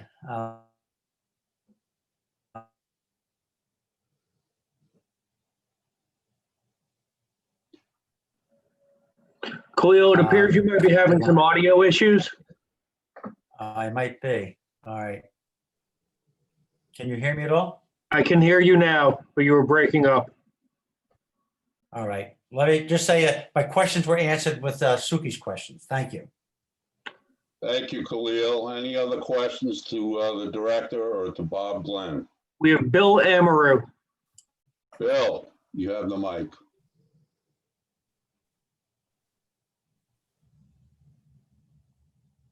Bill, you're recognized. I think he's muted. Okay, I got it. I'm unmuted, I believe. You are. Okay, thanks. Bob, can you give me an idea of what the proportion of fishing lines that are currently being used are 3/8 of an inch or greater? I'd like to know what the proportion of change is going to have to be when the guys have to go to all 3/8 in the commercial sector. So I don't know the exact number. I know there are a few individuals who do fish 7/16 inch rope in deeper water. I don't know the number. I would say by and large, the vast majority of inshore state waters fishermen fish 3/8 or less. The problem becomes with our dual permitted fishermen who do seasonally fish in deep water. They fish larger diameter rope. That's not a statistic that we collect is rope diameter. So I don't have any hard numbers to represent the proportion. I can only base my knowledge off of discussing the issues with commercial fishermen and, based on their feedback that yes, certainly there are some, but the majority are 3/8 or less. Yeah. Well, the reason I ask, I fish out of Provincetown quite a bit, and I work with fishermen up there that are, as you just mentioned, are both state and federal license holders, and they go in and out of the different areas. Right now, they're transitioning for the latter part of the year, and they use the same ropes. So it's going to be a substantial financial hardship on a number of guys that set these trawls as they are. But I think going back to the point you made about the disaster, the chaos that would be created by not having a sufficient in-depth program that will pass muster for the issuance of the permit we need. Any of these are simply just a little bit of window dressing compared to the major issue that would be on the table. So on the federal program, I just hope that for starters, we get something that's fairly close so that we don't have two sets of regulations. It's going to make enforcement more complicated. It's going to make individual fishermen more confused. And I don't know if any of this remains available to be adjusted slightly if the federal program ends up being close, but not quite to where we are, to try to simplify it. That would be, I guess, a technical question for Dan or for Jared to answer. But I hope there'll be a little bit of wiggle room in there. So when the federal program comes out, if we have to make slight adjustments to be in line with them and still attain our permit, we can do that. Thank you. Questions, Jared? Any more questions? Lieutenant Bass. Lieutenant Bass. I don't know. Yes, Mr. Chairman, thank you. I don't know if it's worth pointing out. I mean, it was talking with Lieutenant Colonel Moran yesterday. It was the point was lost on me specifically. That we do realize that Massachusetts is, probably one of the more restrictive states as far as fixed gear fishing. And I didn't realize that this lawsuit was brought forth in federal court against only Massachusetts, against the Division of Marine Fisheries, and that ruling was found so that only we have to comply. So it wasn't brought against the entire fishery, any other state. So unfortunately, it's forcing Massachusetts to become to take more steps than anybody else. So that's probably where that disparity is going to come up. And apparently we don't have a choice in being more restrictive than these other states, as frustrating as that is, until hopefully everybody does get on the same page one way or the other. But I don't know if that was worth bringing up. Comments, questions? I'm not seeing any further hands raised, Mr. Chair. Now let's move the agenda along. Jared, if we can come back to the agenda, please. Next one's a brief one, Ray. It's the bluefin tuna Persaining regulations that still live on in our Code of Massachusetts regulations. There's a brief memo about the history of that fishery. It's beautifully short. It's under a page. And we're simply proposing to, as a housekeeping measure, to go in there and strike all those details. I mean, the bluefin tuna fishery was probably one of the more challenging issues former Director Phil Coates had to deal with. It was a fishery that was sort of growing up. It was a relatively new fishery. Well, I guess it goes back to the 60s, but the Commonwealth did its best to try to wrap its hands around it in the 70s. And this was at the time that bluefin tuna management was becoming, more involved at the federal level. At the time, we permitted 5 vessels to participate in this fishery. And Director Coates had to create some pretty interesting and confusing lines that I remember when former Captain Peter Hanlon retired. He had a chart with every line that we had put onto the chart in Cape Cod Bay, and it was quite humorous at the time. But this particular set of lines was simply to separate the seiners from some of the other handline and fishermen. But that's old news. And Diodati, former Director Diodati, in the early 2000s, he took an action under his authority to condition the permits and basically excluded them from the bay. And since that's happened, I don't believe the fishery is even permitted anymore at the federal level. We no longer issue the endorsements, and so we would just like to strike those regs and replace it with a simple prohibition on persaining and bluefin tuna in state waters. Thank you, Dan. Questions for the director?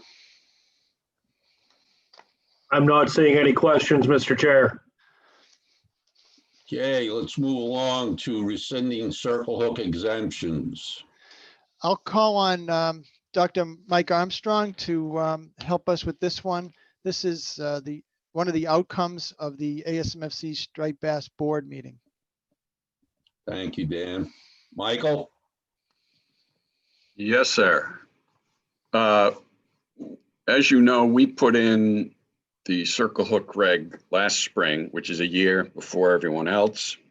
And everyone had to put in a compliance report of how they're going to do it, because the rest of ASMFC is putting it in next spring. So we submitted ours. We had exempt the for hire fleet from using circle hooks with natural baits. And we also exempted tube and worm and any artificial lure that you could put bait on. They were having none of it at ASMFC. Only one other state, Maine, proposed also the tube and lure exemption. But after a lot of discussion, the sentiment was we want everyone on the same page. One of the arguments being that our for hire fleet, although they're just a couple of % of our fishery, they are in fact bigger than the entire Delaware recreational fishery for striped bass. Delaware was pleased to point that out. So we did not succeed in our appeal to have the exemptions put in. So we need to get rid of the exemption for circle hooks for the for-hire fleet, and we will have to get rid of our exemption for tube and lure and other artificial lures with bait. That's Thank it. you, Michael. Questions for Michael? Mike Beardnock. Michael, you're recognized. Thank you, Mr. Chairman. Thank you, Mike. I listened in during the webinar and unfortunately could not call in and comment. And I commend you and DMF for trying to continue the exemption. Ultimately, I was disappointed by those that were at the table at Atlantic States Marine Fishery Commission, where it didn't appear that anyone truly had an understanding of striped bass fishing. There was one individual that indicated that for tube, you need to use a worm or you're not going to catch the fish. I mean, I can attest to the fact up here, that's consistent with our experience up here, unless I'm catching juvenile fish that don't know any better. There seemed to be an inconsistency with that with others, which unfortunately, one thing I try to never do is say that my means and methods, the way I do it up here, I'm going to force you to do it down there. So I was disappointed to hear that and think because some individuals in New York and New Jersey do it a certain way, we need to do it up here, which doesn't work up here. Ultimately, the for-hire fleet, and I wish this would have been brought out at the meeting, is that, yes, we do represent a small percentage. We represent a small percentage of the landings. And our experience has been, whether we're using circle hooks, J hooks, or treble hooks, we're experienced at utilizing those different means and methods, and we can minimize the hookups or throat hooks or deep hooks as a result of our experience. And that the circle hooks, from my understanding, were implemented for the vast majority in the community that don't have that experience to minimize mortality. But that didn't seem to be brought out, other than we're a bunch of hoodlums that just want to kill fish and don't have any regard for mortality. Now, to add to that, as the president of the Stellwagen Bank Charter Boat Association, I would say that the vast majority of the members are fine with the fact that the exemption is being removed. We're not happy about it, but more means and methods of way we fish are being taken away from us, but we understand the basis behind it. But one thing to understand here too is that for many of us, we've been taking people fishing for 10, 20 years. And those people that come on our boat are not experienced fishing.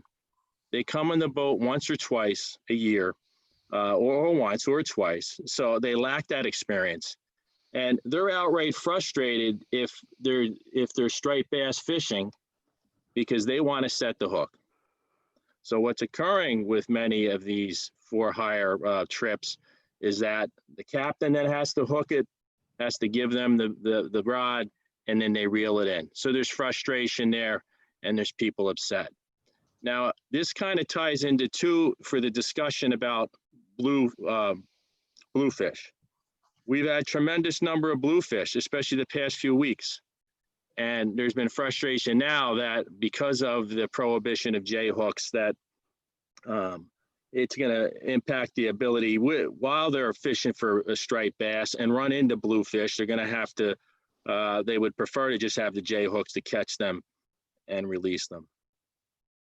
Lastly, I'm disappointed because why is it that at the Highly Migratory Species Division, I participated with everyone in the entire East Coast to come up with circle hooks and exemptions for artificials and flies with the use of bait, and it worked there, but it didn't work for Atlantic States Marine Fishery Commission. So to you, Ray, and the rest of our delegation, I'm not trying to be critical of any of you, and that's not my intent when I've had discussions here today or earlier. I commend you for trying to continue with the exemption, but I'm just disappointed with where we ended up. But the for-hire community associated with the Stellwagen Bank Charter Boat Association understands that and understands why the ultimate goal is to do this to reduce mortality. I'd be interested to any thoughts, if any. Thank you.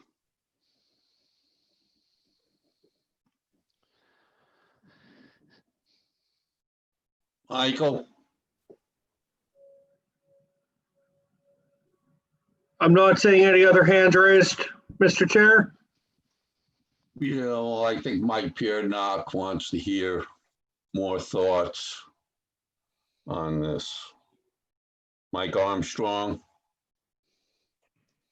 Yes. I'm not sure how to respond to that. I mean, Mike's points are all valid. But the other states were having none of that. They wanted uniform rules for all sectors up and down the coast. Thank you, Michael. Yeah, and you can thank the state of New Hampshire for bringing this forward right out of the box.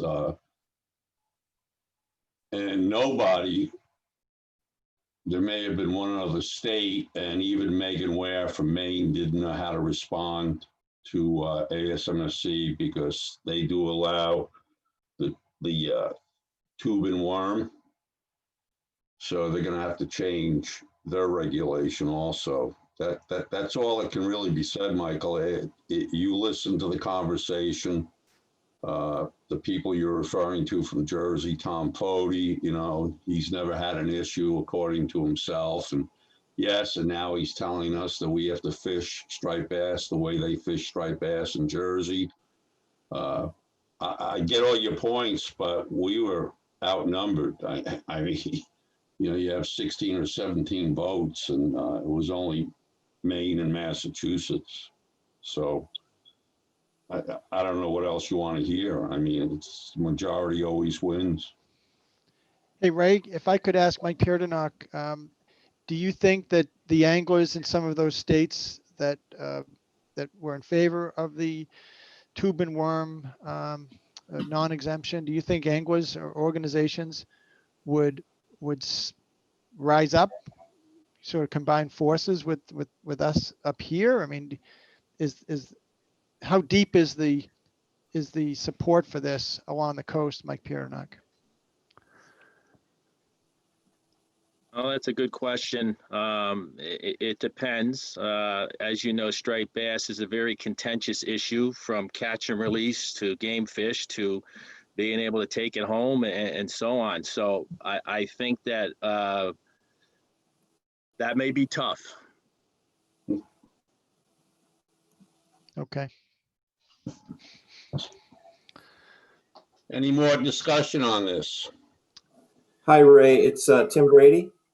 Yes, Tim, you're recognized. Yeah, I just would like to, you know, Mike brought out a lot of points that I agree with, and I do appreciate that, you know, that our delegation is always looking out for us in the best way that they can. But I would also just like to make the point that whenever I see regulations relating to circle hooks versus straight hooks and treble hooks, I'm always looking for the science behind it. And to me, I'm way more accepting of anybody that can show me, you know, the science as far as, you know, catch rates. And, you know, we were able to do that a little bit with cod and haddock to show that the mortality was not what it was presumed to be with recreational fishing. So I would just like to see some more research on the, you know, the different types of hook sets and with a specific species, with striped bass, with bluefish, and even on the type of fishing, because striped bass fishing is so prevalent on the East Coast. You know, there should be statistics. We should have studies on trolling versus bait fishing versus chunking, and the different types of hooks. And then to me, you know, you can't really argue if you've got some science behind it. But that's all I wanted to throw in there. Mike Armstrong, would you like to comment to that? Yeah. So we just started a program last spring, and it's my intent to continue this program for a number of years, looking at all the terminal tackles and all the handling of bass, and see what actually is the truth in terms of scientifically. I mean, there's a wealth of things saying circle hooks work really well. Not so many studies on coastal striped bass. And so this spring, we're using acoustic tags and a whole bunch of receivers, hundreds of receivers. It's a whole new technique to look at mortality. So we did J hooks versus circle hooks. In this case, it was octopus circles. And we don't have the data yet. We released almost 200 fish, and we'll be able to tell. They actually had accelerometers that we can detect to see if the bass are moving or not. So it's a very advanced technique. We'll be able to see what the mortality rate is next spring when we analyze all the data. And then we'll move on to artificials. We'll move on to handling. It may be that handling the bass poorly is way worse than using a J hook. I don't know. That may come out in all these studies. But anyway, the sentiment is circle hooks is in the right direction. It'll reduce mortality in some yet unquantified manner. But we're working on that. I told my staff that, you know, we're the biggest recreational fishery for striped bass on the East Coast. Depending on the year class strength, we alternate with Maryland.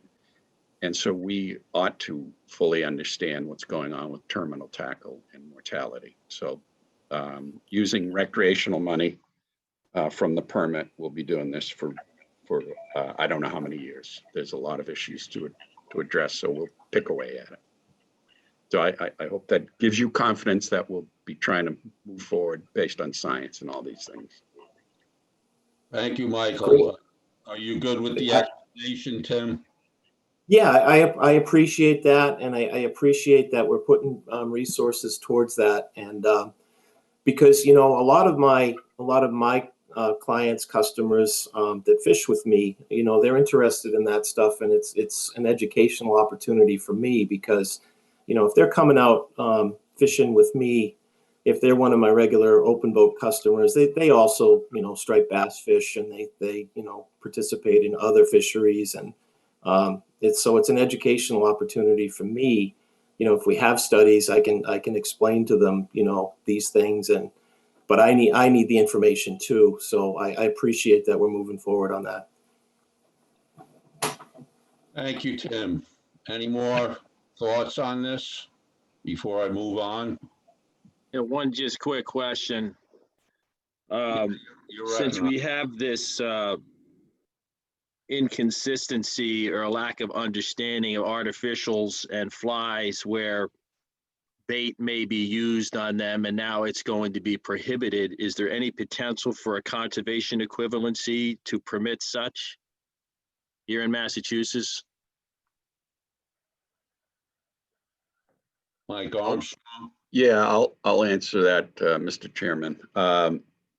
There won't be, because there is no equivalency. We don't know quantitatively what the effect is of all these terminal gears relative to circle hooks. And so we have no bar to meet or so anyway, we can't do a conservation equivalency against something that doesn't really exist yet. There is actually a conservation equivalency. The lack of the bait on a artificial or a fly that you're jigging, vertically jigging or trolling is going to result in less landings. So fewer fish will be landed, and with those means and methods, you typically get them in the jaw anyway. But I guess I can't beat a dead horse. What it is what it is. Thank you. Yeah, one more comment. It's hard for me to imagine that other states don't have the same techniques that we have. I mean, for instance, you know, wire lining, a lot of people put a little bit of pork rind. Technically, that's a natural bait. So that's prohibited. And I think we were the only ones up front that actually identified that we had these little quirky things we wanted to cover. I think the other states have them, and they're just going to turn a blind eye to them. I just have to add one more thing, Mike, and I apologize, Ray, and this will be the last of it. I mean, for those that fish, we all want to use live bait first. That works. Dead bait second. Then we use artificials and artificials with bait.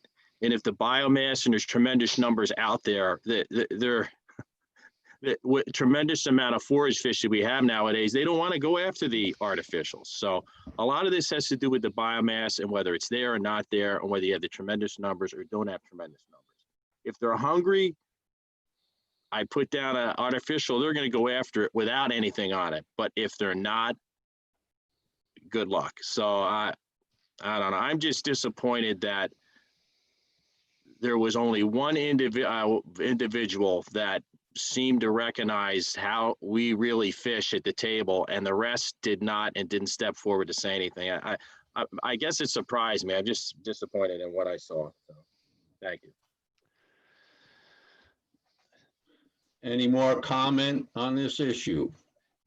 Hey, Ray, this is Dan. I just wonder if, working with Mike Armstrong and the other states, if we could clarify as to whether a piece of pig skin is truly natural. You know, doesn't seem very natural to me. To me, natural baits are endemic species, you know, of forage, and maybe there's a way to call that a non-natural bait. Exactly, Dan. And there was some discussion that the fellows from New Jersey didn't believe it to be, but that's the inconsistency from an enforcement standpoint. That I point back to what was done for the circle hook measures for Makos, where they defined artificials and flies and the use of bait on them or not use of bait to make it clear for enforcement purposes and when you could or could not use it. But that level of understanding or need to do that, to not have an enforcement issue, didn't seem to be any interest around the table. And when I say that, I'm not saying DMF. I know you tried, but it was where others were silent. Thank you.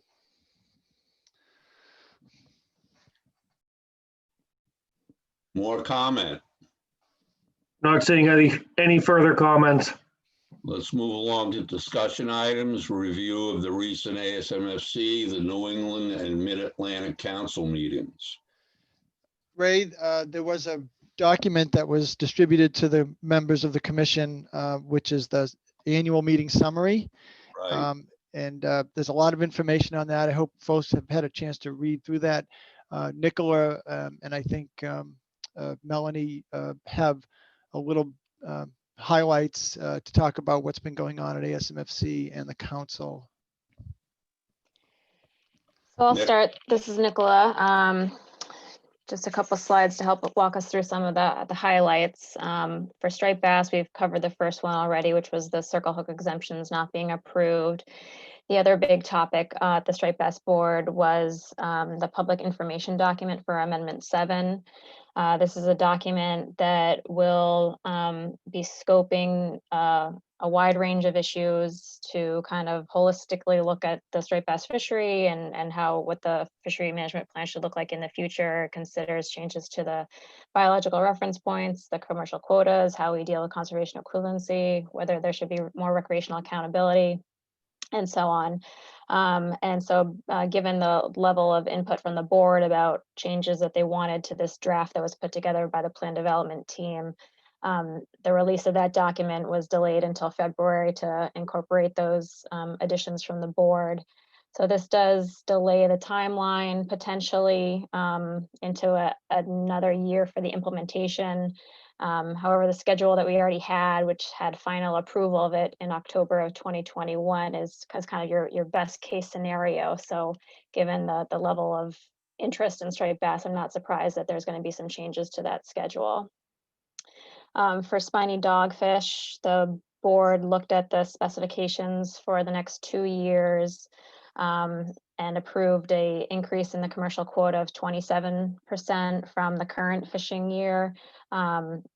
Originally, there was an 18% increase that was going to occur for next year, which starts May 1 of 2021. But the Mid-Atlantic Council revised their risk policy, so you're allowed to do another small increase by allowing a 33% chance of overfishing as opposed to 30%. There was no changes made to the trip limit in federal waters or for the northern region of Maine through Connecticut. South of Connecticut, the states have individual state-specific quotas and they set their own trip limits. However, some of those states feel hampered by the federal waters trip limit of 6,000 pounds. There's also some interest in some stakeholders of the northern region to change that 6,000 pound limit. However, without public comment, without socioeconomic analyses about the effect of changing that trip limit, the board, and following in line with the council's action, did not make any changes to that 6,000 pound limit. However, the council, the Mid-Atlantic Council, is planning to do a socioeconomic analysis next year. It's on their action plan that would look at the potential impacts to either removing the federal waters trip limit, letting the states set their own trip limits, or increasing the trip limit. So there will be a lot more discussion about changes to the dogfish trip limit in the future. Couple other quick board meetings occurred for herring, where the most of the ASMFC's management of herring is really about the Area 1A fishery. And so the board set just the seasonal allocations consistent with last year with the June through September and then October through December periods for the Area 1A fishery. The quota itself won't be set by the board until the next meeting, probably after NOAA publishes the final rule based on the New England Council's recommendations for those specifications. And Melanie will talk a little bit more about that, about herring and her New England Council updates. With winter flounder, the stock assessment results were presented. In Gulf of Maine, the overfishing is not occurring. The biomass, while there's a trend in the biomass that is plotted, we don't have a reference point to compare that to, so the biomass status is unknown, but is generally declining over time. And southern New England, the mid-Atlantic stock overfishing is not occurring, but the stock is overfished, which is a change in the stock status. And the board will react to those assessment results for the state waters measures, the recreational measures, for example, and the trip limits in February, after the New England Council recommends specifications to NOAA Fisheries in December. One of the more contentious issues of the week was Menhaden, and the board was setting the coast-wide commercial TAC for the next 2 years. This was the first time that the board was doing this under the newly adopted ecological reference points from Menhaden, which are based on maintaining a level of Menhaden that will support the striped bass stock. What resulted is a 10% decrease from the quota for this year, which brings it down to 194,400 metric tons. These tables here show the analyses that were provided by the technical committee of different quota levels and their risk of exceeding the new ERP target for Menhaden. So there was a lot of interest in that. What you see on the left-hand side, the 50% probability of exceeding the ERP target, and which would have resulted in an 18% decrease to about 177,000 metric tons.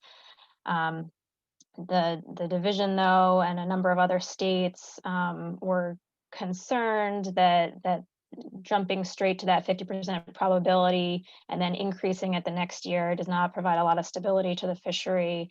And so through a lot of discussions leading up to the board meeting, we got enough support for this other option, which was the 10% quota decrease, which sets a 2-year constant TAC and should be very close to meeting that 50% probability of exceeding the ERP target by the second year.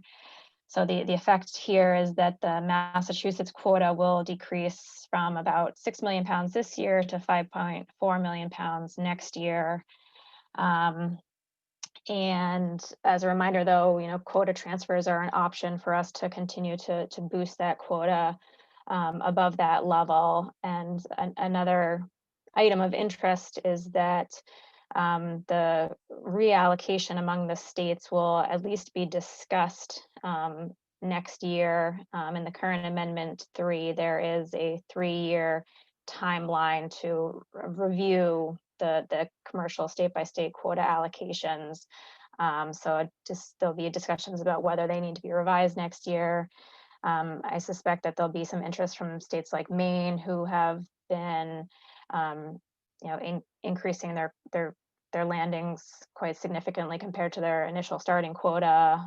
There's also an issue about Pennsylvania having a quota and not using it at all or transferring it to other states. And now that we have ERP management, should they continue to have that quota? So that may be part of that discussion as well.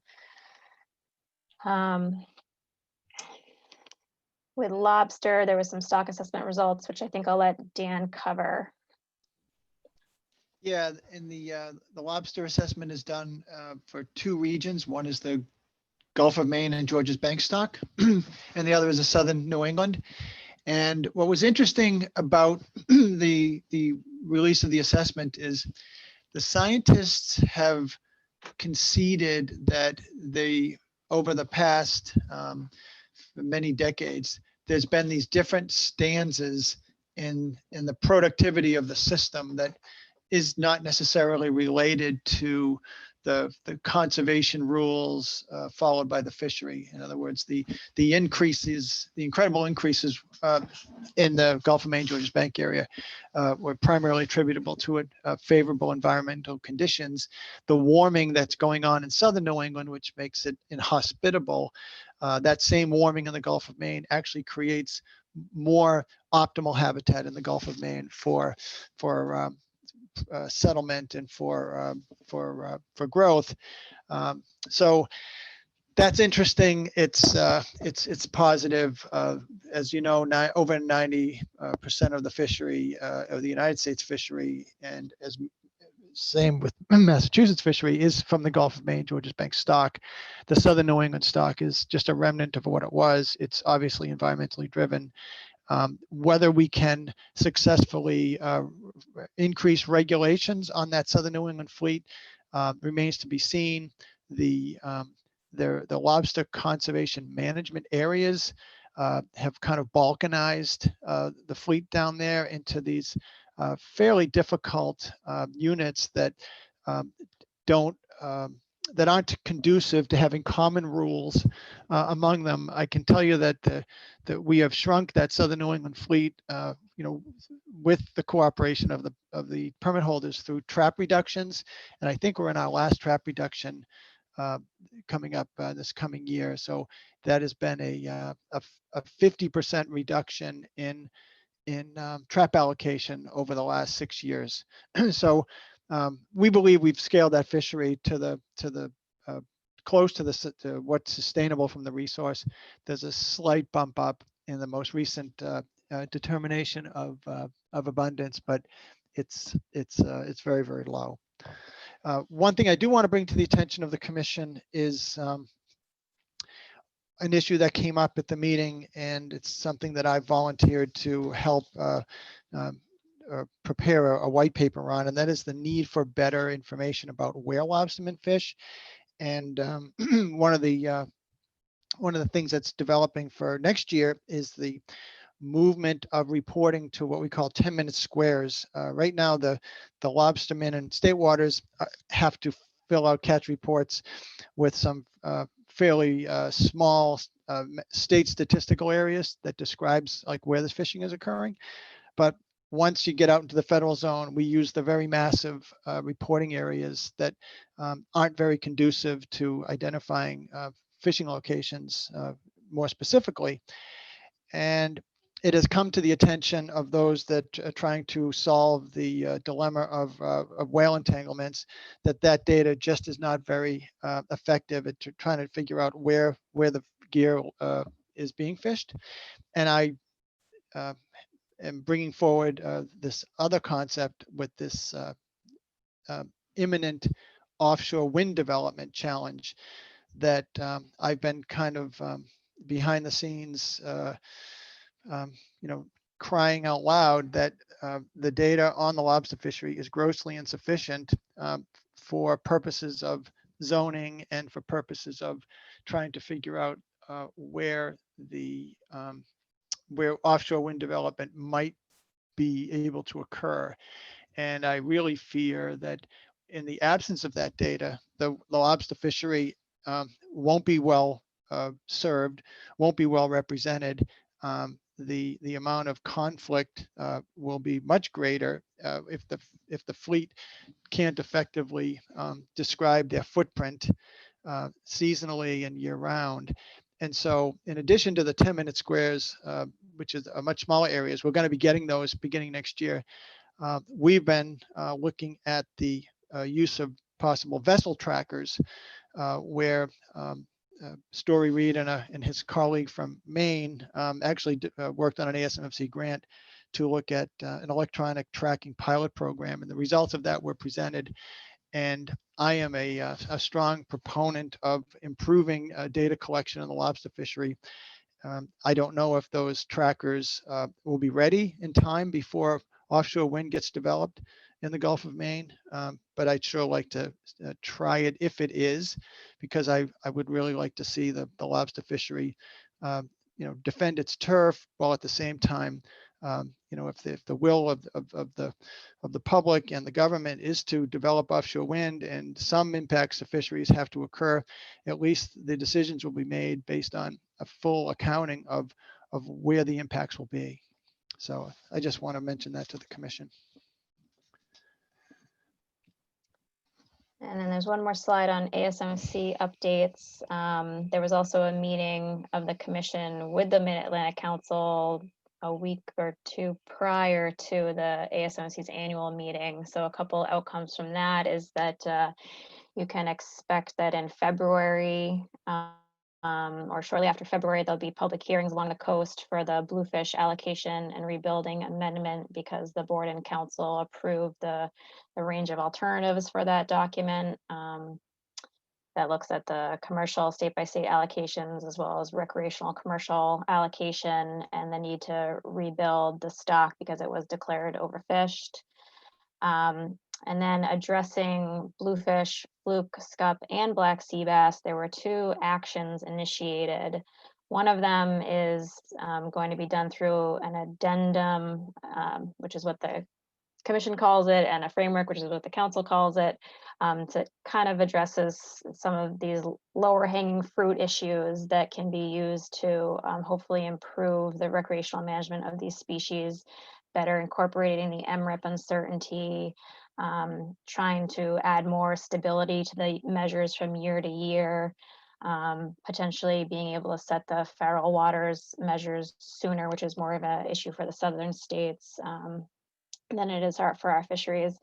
But there was also a proposal from some recreational fishing groups for a harvest control rule approach to managing these species, and that's going to be developed under this addendum, at least to start with, and then depending on the complexity of it, it has the potential, I think, to move to the second action, which is an amendment, which was initiated to look at recreational sector separation, meaning either different measures or different quotas for for hire fleet versus the private vessel and shore anglers. And then also looking at recreational catch accounting, which could include options of mandatory VTRs for hire vessels in state waters, because it's already required in federal waters for those species, or private angler reporting, tournament reporting, things like that. And then lastly, I just wanted to put out a reminder that tonight we do have a public hearing via webinar for the Black Sea Bass Commercial Reallocation Amendment. So if you're interested to know more about that, you can tune in at 6 o'clock, and feel free to contact me if you need information about how to join that. And Melanie is up next with some New England Council updates. Thanks, Nick. Yeah, so this is going to be an update of council activities since the commission last met in September. It's been a pretty busy time for the New England Council, both in terms of wrapping up some actions, but also for setting the agenda for the coming year, the 2021 priorities. So I'm going to focus on the final actions for kind of the big three FMPs. Groundfish, we had the Amendment 23. Scallops, we had Amendment 21, which was the Northern Gulf of Maine action.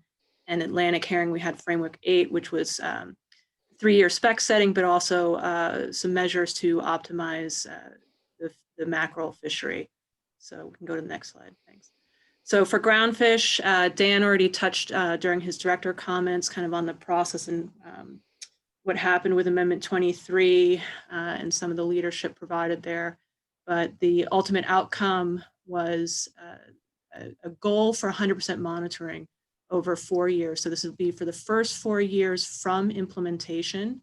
And then after that 4th year, there'll be a review to adjust the coverage rate for the 5th year and subsequently. The intent is that the federal funding would provide reimbursement for 100% of the industry's costs. In the 5th year and out, there is a default where it would basically be 40% would be the maximum coverage that the industry would be responsible for. So once this is implemented, the goal is 100% monitoring, but this is all contingent on what the federal funds are available. Also of note, we continue to have discussion around the CLF petition for rulemaking on Atlantic cod.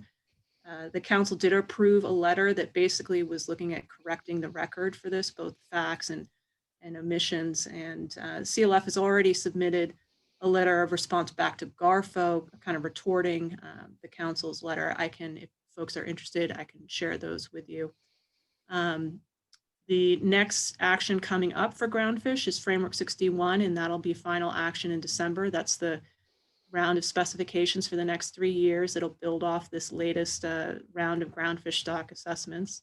And that will be rebuilding measures for white hake and possibly others. We've already received notice from GARFO requiring white hake rebuilding, and we're expecting potentially some others. And then new recently was this addition of a red hake exemption. There, if folks have been paying attention to any of the sector discussion recently, there's been a red hake exemption that the sectors work through with GARFO as part of their operations plans. And there was a bit of a blow up this summer when the exemption area was shrunk by an analysis done by GARFO that has not, because of some of the confidentiality, it's not clear exactly the analysis, but also there was some contention about the data set used for that being beyond just the directed red hake trips. So the council has taken this up actually as something that it would undertake in the framework as a universal exemption. So that will be part of Framework 61. I do want to note that the chairman will be getting our new round of committee assignments probably next week, but he already announced a new approach for the Groundfish Committee. And actually that is going to be almost like a committee of the whole. It is not a committee of the whole, but every council member is now being appointed to the Groundfish Committee. So that'll be interesting. And then I've noted our priorities here. Again, Framework 61, which we'll be wrapping up shortly. Following up on Amendment 23, we'll be developing some review metrics to help. Sorry, Jared, if you just go back 1 second. And following up on, there's been listening sessions on the for-hire limited entry. I think that comment period ends soon. And so we'll be taking up how or if to move ahead with that. And then also of note is this Atlantic cod stock structure, the revisions, the recommendations for the 5 stocks, and that needs to be taken up by both the management side and the science side right now. So there will be 2 working groups that'll be looking at that, and then the management working group obviously will feed into the normal committee and council structure. So moving ahead, next slide. So scallops, that also had a big amendment that was finalized. This one was having to do with access to the Northern Gulf of Maine, as well as IFQ trip limits. Very briefly, there was a lot of wrangling at the last minute on how to split the Northern Gulf of Maine allocation between the LAGC, the limited access general category Northern Gulf of Maine permit holders, and the rest of the user groups, both the IFQ and the limited access vessels. Ultimately, what happened, and I try to provide this graphic to help you understand how the allocation flows through to these groups.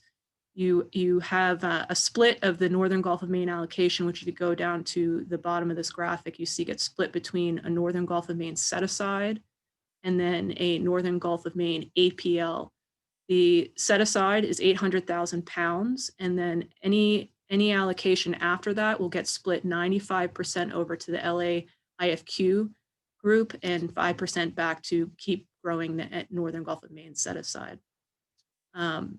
The IFQ trip limit issue that did go up. Currently it's 600 pounds, so that was a 200-pound increase. It's further restricted. It's not a overall increase. It's limited just to access area trips.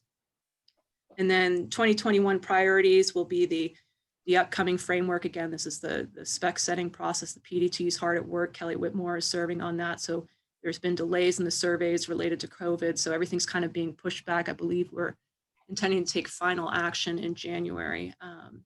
Survey and RSA review recommendations, we're still following up on those. And then this, there had been an initial priority coming out of the AP and the Scallop Committee to provide listening sessions for the limited access leasing idea. That did not end up passing the council, and instead they opted to put in rotational management review. So next slide.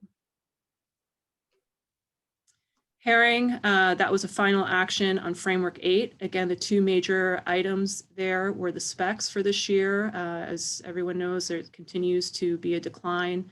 And so there are the ABCs. You'll see the third year being held constant at the 2022 projections. The macro optimization basically was two items. It was a change to the herring incidental trip limit, which you'll see there for areas 2 and 3 only. Sorry that I did not put that in the slide. This would apply. So this is at 90% of those areas sub-ACLs. The herring incidental trip limit would be 40,000 pounds instead of the existing 2,000. It would drop to that, what's termed that backstop incidental limit at 98% of the sub-ACL or 95% of the total ACL. The other macro optimization was removal of the 1B seasonal closure, given the use of the how to catch caps right now. And the priorities this year will be rebuilding. We've received the notice that from Garfo that will be required. Usually it's a 2-year timer, but we've actually been advised now that we have to provide measures within 15 months to give NIMS time to review those measures. Also Framework 7, which is the Georges Bank spawning document. And this is one of the FMPs where right now Framework 7 is scheduled for final approval in January, but because of the rebuilding, there might be some back and forth about what's taking precedent throughout the year. Next slide. So the other part of the recent October council meeting was not just priorities, but this executive order on seafood competitiveness. Ultimately, the council approved 4 measures. There's a recommendation for a seafood marketing branch. That's been around for a while. There's a lot of talk about the existing Fish Watch and how that has been useful or not useful. The second recommendation was to recommend a federal policy on seafood imports meeting or exceeding U.S. fishery standards, and things like not just the sustainability, but gear requirements and protection measures for protected species. The third item are very specific to scallops. One is an online website or some such tool for tracking the exchange of access area trips. And the other is an administrative measure about modifying the LAGC closure noticing. Next slide.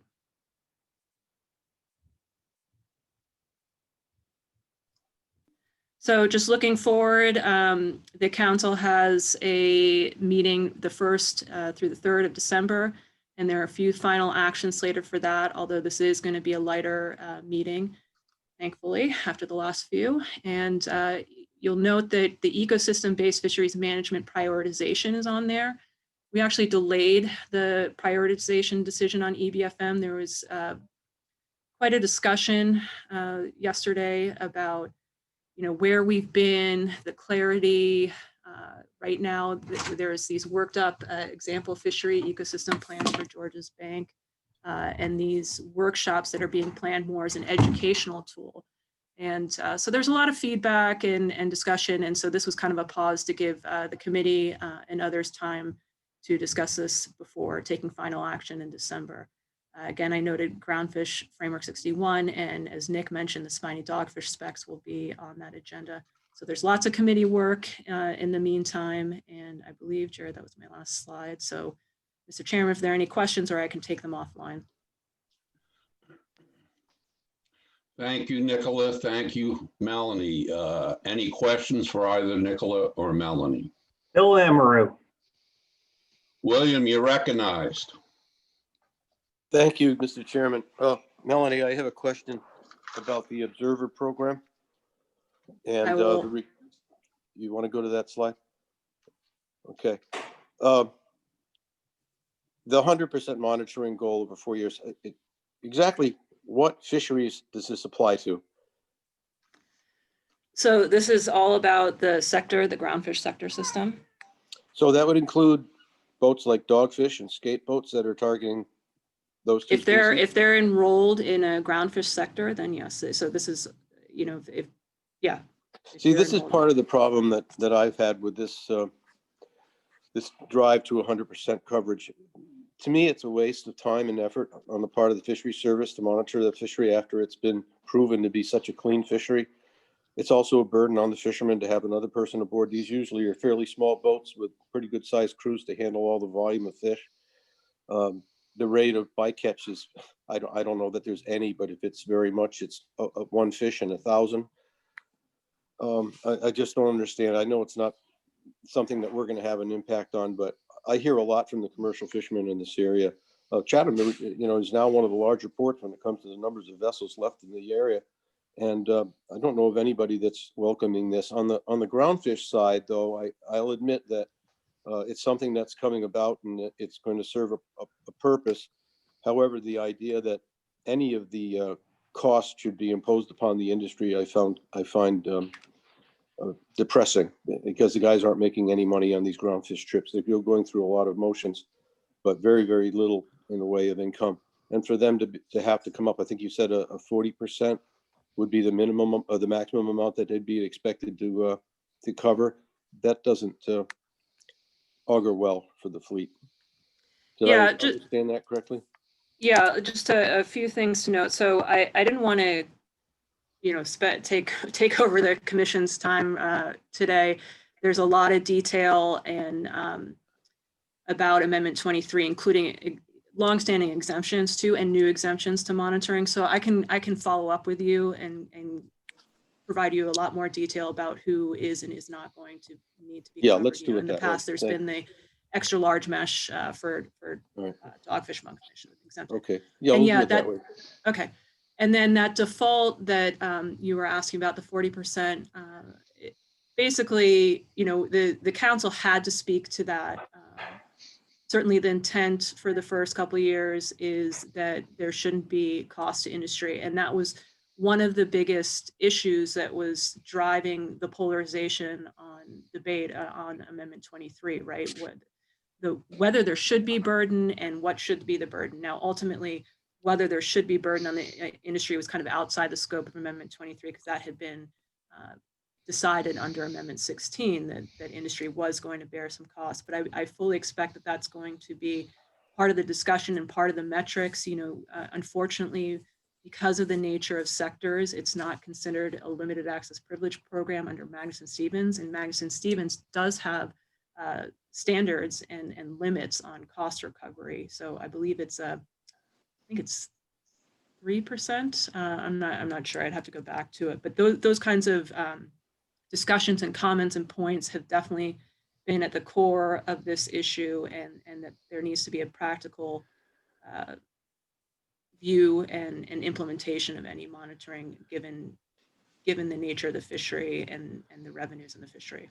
Well, I appreciate that last comment, especially the word practical. Yeah. Thanks. Mike Beardnock? Michael, you're recognized. Thank you, Mr. Chairman. This is for Nicola as well as Melanie, and it was concerning the for-hire black sea bass and cod season. Have any preliminary numbers been generated indicating landings to date? I mean, the weather was such that it kept many of us home. So I was just curious how that ended up as well.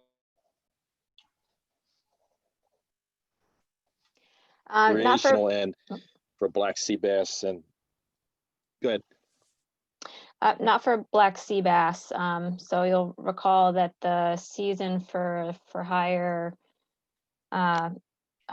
was extended to October 8th or 9th, the 9th. Okay. So we'll be waiting until the end of wave 5 and then 6 weeks after to get any MRIP estimates. And that has been complicated to some degree by, I believe and Mike Armstrong can help me with this, that the head boat ride-alongs have been were put on hold because of COVID. So we're not going to have as great a data from head boats. And in terms of cod, similarly, I don't have anything to add. I can't believe, Mike, your comment. I can't believe that we're actually already here, right? In November, December, we're going to have you're going to have your RAP meetings and the Groundfish Committee meetings for the next round of cod specifications. So I'd imagine we'll be getting that information soon, but I haven't seen anything.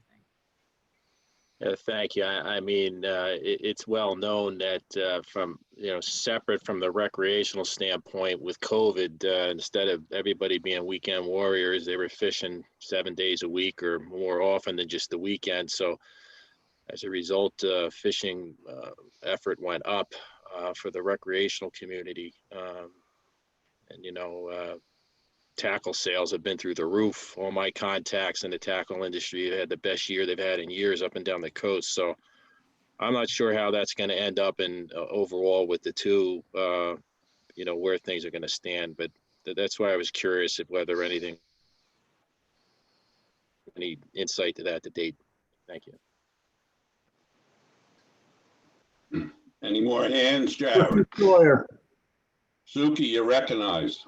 Yeah, thanks, Ray. I'd just like to thank Nicola and the staff for the reading the minutes of the Atlantic States meeting, the battle that took place about the quota set-asides for the Menhaden.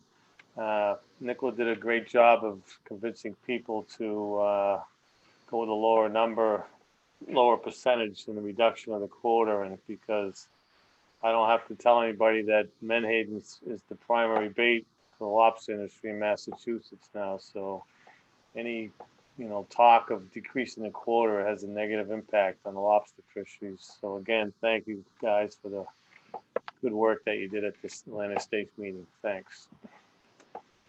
Thank you, Suki. Any other hands, Jared?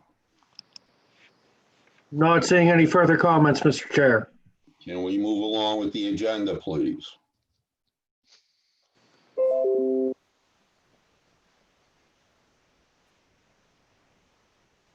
Ray, next up is the CARES Act Fisheries Relief Program update. I will fly through this in the interest of time. Okay. And do we have a presentation on this?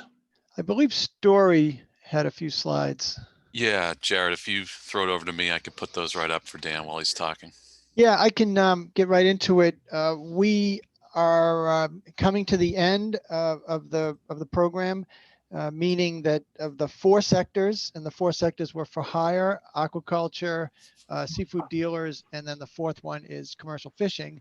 The first 3 have been paid out. The 4th one we're working on now. We're processing applications and appeals. I think you folks have seen this slide before. Suffice to say that we did very well to almost $28 million. We divided up into 4 sectors. We used an advisory panel that we appointed to give us some guidance. We set up 4 working groups, 1 for each sector. Next slide, Story. This is one of my favorite slides. It shows the delta or the change in overall fishing revenues from March 1st through August 30th, and it compares the 2 years, last year and this year. And you can see the spread between those 2 lines is about $117 million of ex-vessel revenues lost to Massachusetts. But it also shows kind of a parallel track, so that some of the losses weren't as steep in the later part of the year as some of the seafood economy recovered. As we've mentioned before, the worst species are those that were eaten primarily in restaurants. We know that the oyster farmers probably took the worst hit of all the commercial fisheries in Massachusetts. So here's the summary. You can see the last 4 rows, those are completed. You can see the 113 seafood processors, 168 aquaculturists, 72 charter boats, and 35 for hire boats received funds. I would add that the funds that were received were somewhat higher than we had anticipated or forecasted, because the number of applications that came in were in some cases only about a third of what we forecasted as total eligibility. And a lot of that was related to the fact that many fishermen couldn't document the federal standard of a 35% loss related to COVID. And others, just may have opted not to apply for different reasons. This is an interesting depiction of the payments. You can see in the aquaculture sector, you can see that bar graph that shows the 8 levels of payments and how much, or the frequency, the count of each. In the case of the charter boats, we had just 2 different payments, either a 46.72 or 93.44 based on size. What was interesting about the charter boat payouts is you had to have documented at least 50 trips in a year over the last 3 years, and I think that resulted in many becoming ineligible, although it was the feeling of the working group that charter boats typically don't start making money until after their 50th trip on an annual basis. And of course, the head boats, we created 2 levels of head boat payments. We got those out the fastest back in June. The governor's office was especially sympathetic to the plight of those party boats because of the COVID restrictions. And then last, the seafood processing sector. You can see the payments and the frequency.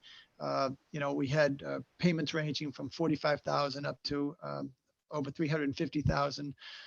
Some of those really high payments were for companies that had a very, very high number of employees, and those payments were scaled based on the number of employees that the company had, and of course, same as the others, each had to document a 35% loss due to COVID.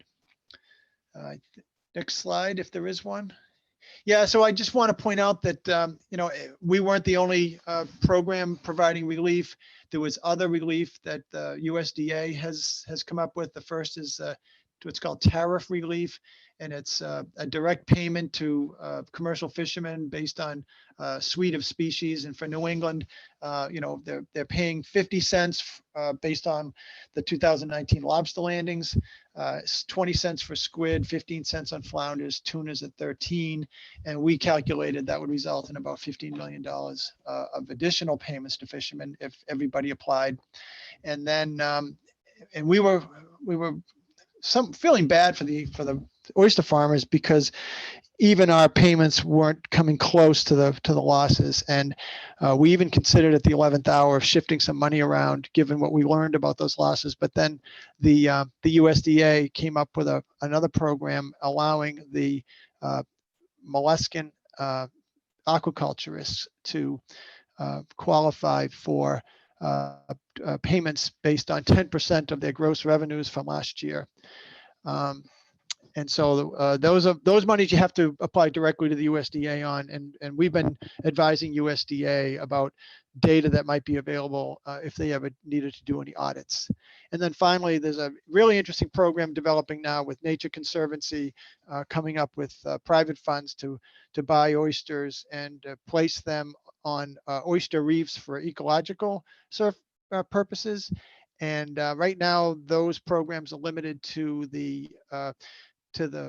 growers that are in the same, what we call a designated shellfish growing area, as the permitted sites. And these permitted sites, you can't permit an area overnight. This stuff goes through permitting, and they're well established. So I believe there's one in the Buzzards Bay area. There's another around Fairhaven.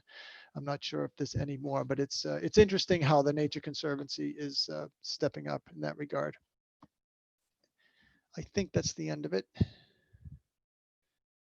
Last slide, Jared, is that it? That's it. Okay, great. Any questions on that, on the CARES Act? As I mentioned, we expect to be paying out the commercial fishermen probably in I don't know, maybe 2 weeks. We expect by the end of next week, we will be sending the ASMFC our list of eligible fishermen and the payments. And right now we're looking at a per share payment of about 6,000, I believe, Story. And I believe are there 6 tiers? There are 6 tiers in the commercial program. I'm expecting we'll wrap up the program next week and a list to the ASMFC by the end of the week for payments to follow. And right now it's about $6,500 a share. But we have about 50 or so incomplete applications that we're still trying to resolve. So Jared, in a previous slide, we forecasted there could be up to 2,000 eligible fishermen. What's your forecast of the number that will be eligible? I don't have that in front of me right now, but I think it's probably about quarter to a third of that. Yeah, and as a result, the lower number of eligible participants inflates the payment per payment. So correct. Yeah. All right. Any questions on that from the commission? I'm not seeing any questions. Okay. All right, Raymond. The next on the agenda is the commercial Menhaden fishery issues, and Story, I think, is going to cover this one. It has to do with some tweaking of our state regulations about the various requirements for folks at different permit levels. We've gotten some complaints over the last couple of years about non-compliance. Okay, I'll start. And this gets to Bill Amaru's question earlier in the meeting about, how are these operations permitted? So I'm going to focus mainly on the Persaining fishery here. And we do have a policy, permitting policy on our website that describes these permitting classes in more detail. And so I'll go through them really quickly. We've divided them into 3 classes, class 1, class 2, and class 3. That designation doesn't really mean anything to a fisherman. These are just designations we've come up with to hopefully help all of us better understand the permitting scheme here. So class 1 is kind of the gold standard, and they would have a limited entry Menhaden endorsement, which that allows you access to the higher possession limits above 6,000 pounds. So when the full fishery is open, that possession limit's 125,000 pounds per day, reducing to 25,000 pounds per day once 85% of the quota has been met. And there's about 60 of those limited entry endorsements in the system. And then the inshore net endorsement is a limited entry permit endorsement that allows access to those inshore net areas, which are namely Boston Harbor, Salem Harbor, Gloucester Harbor, etc. And there are only about a half dozen of those in the system. And then we have access to Persaining in state waters outside of those inshore net areas, you either need a limited entry coastal access permit or an open entry cap Persaining endorsement. So in other words, anybody can get that, but the limiting factor here in this class 1 is the Menhaden endorsement and the inshore net endorsement. And then we also mentioned the surface gill net permit. That's the real smaller scale folks that want to set a surface gill net. So for this class 1, they have access to the full possession limit, depending on quota utilization, and they're allowed to fish with purse seines in all state waters where it's allowed, including those inshore net areas. Class 2 is essentially the same, except this group does not have the inshore net endorsement.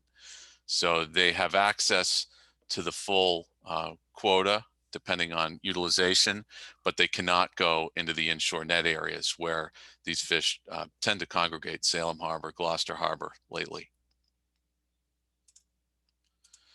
Then class 3 is open access. Essentially, anybody can get into this. You don't need a Menhaden endorsement. You could get a purse seine coastal access permit, which would allow you to seine in state waters. You might have a coastal access permit, and the possession limit here is just 6,000 pounds, that essentially incidental or bycatch limit of 6,000 pounds. And you cannot go into the inshore net areas. So throughout the course of every season, but especially this past summer, we got a lot of calls, complaints, and law enforcement did as well on several different issues, but here we're going to focus on the issues in the open access fishery. So the calls that we got were largely about trip limit compliance. So there were allegations of these open access boats, these supposedly small scale boats, seining for well over that 6,000 pound catch limit. They would either just deck load, and it was hard for anybody, including officers, to measure that catch on deck. They would potentially sell at sea over the rail sales and still bring in 6,000 pounds to shore and sell to a dealer.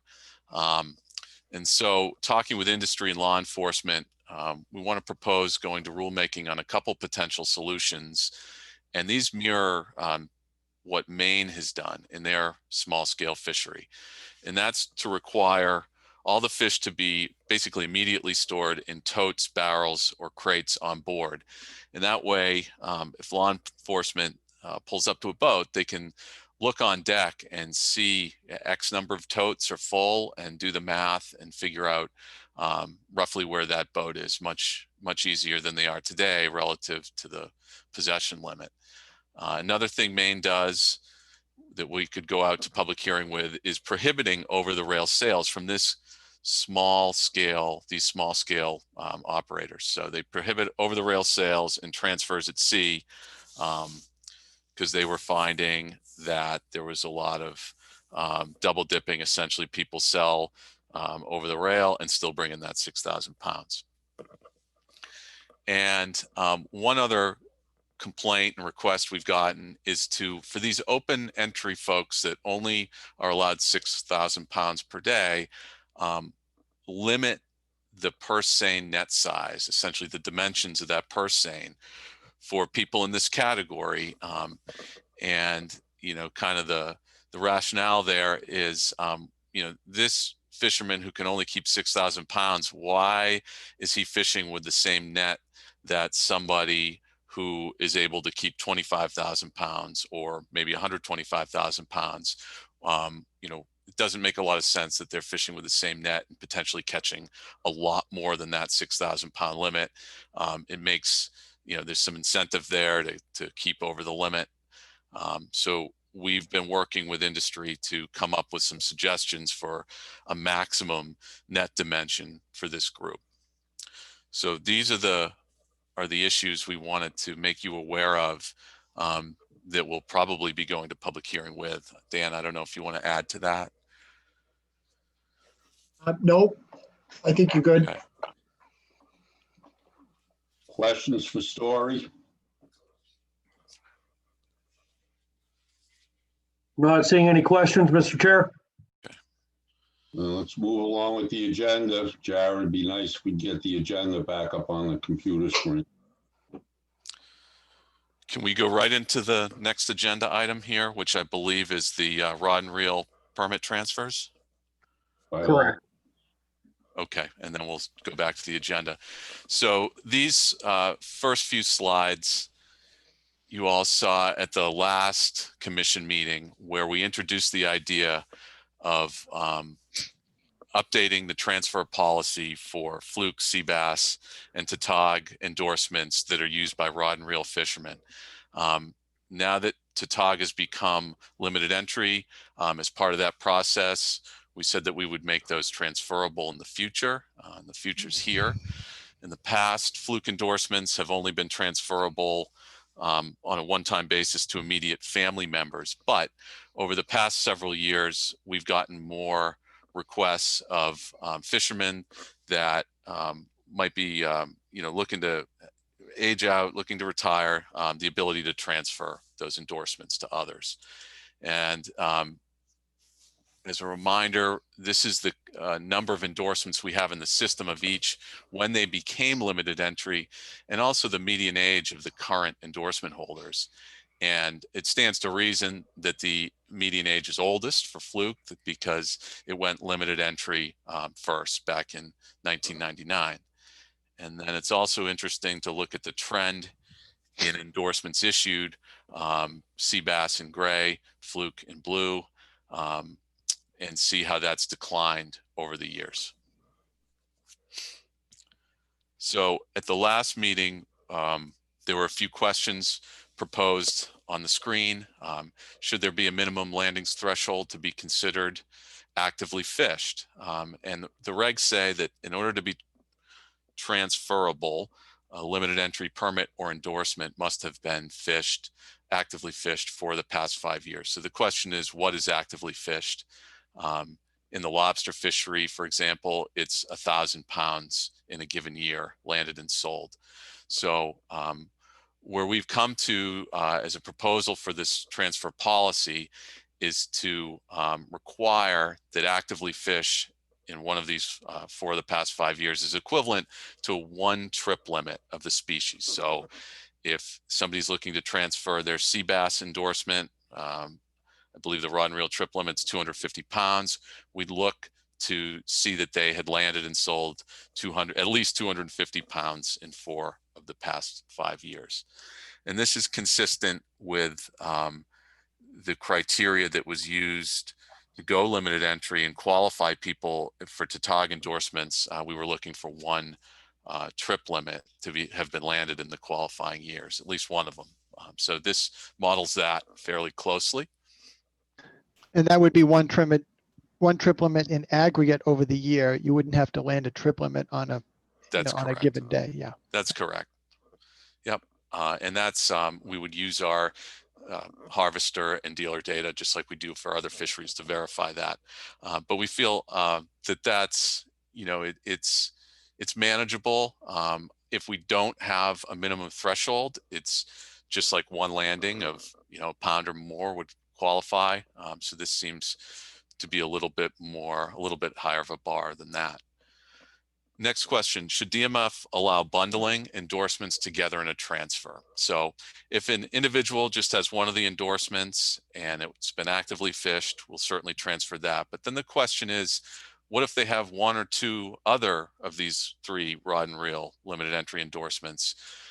Should we bundle those, even if they all haven't been actively fished? And so consistent with our bundling policy for pot permits and for coastal access permits, we're suggesting that we would consider bundling. So for example, if a sea bass endorsement was actively fished for the past 5 years, but the permit holder also had a fluke endorsement and it maybe hadn't been actively fished by rod and reel for the past 5 years, we're suggesting we bundle it together to the same recipient and allow it to be transferred to kind of keep that business or suite of rod and reel endorsements together to make somebody more viable who's getting into the fishery. And that's where we're at currently. We haven't drafted the final policy, so we're still, certainly looking for comments, but we intend to get a final draft of the policy soon. Story, if I could, I was remiss in maybe not giving the commission a little bit more background. The legislature gave the director authority to allow the transfers of limited entry permits about 20 years ago. And in the statute, it mentioned that the director shall establish criteria for transferring permits. And the first permit we established these criteria for was the coastal lobster permit, and that's where we came up with the 4 out of 5.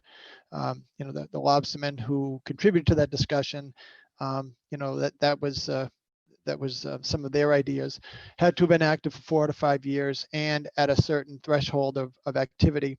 So in the suite of limited entry permits that we have criteria for, in some cases they're in regulation, and in some cases they're in policy.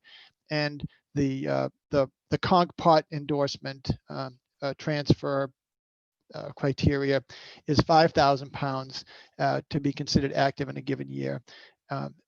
To meet the 4 out of 5 activity level. And that's not in a regulation, that's in policy. So we're a little bit inconsistent, but in either case, it's perfectly legal. But if we were to deny somebody the opportunity to transfer their permit, we have to give them, under state law, we have to give them a hearing. And of course, having clear rules laid out for the permit holder to understand what those rules are is what's most important in terms of us having a legal leg to stand on as we transfer permits or deny them.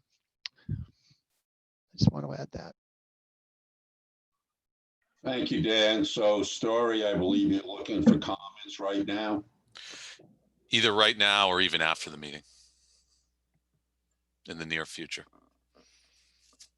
So people should speak to you directly. Yes, that'd be fine. Is everybody good with that? Follow up with Story on this? Okay. Any hands raised, Jared? No hands are raised. Okay, moving along with the agenda then, please. Yep, one moment. The next issue, I'm going to queue up Jared, but while he's changing screens, I'll just mention that this is the pilot program that we run over the last 2 years, which allows the inshore dragger fleet to hold over a trip limit if they don't want to come back to port, like to run an overnight trip.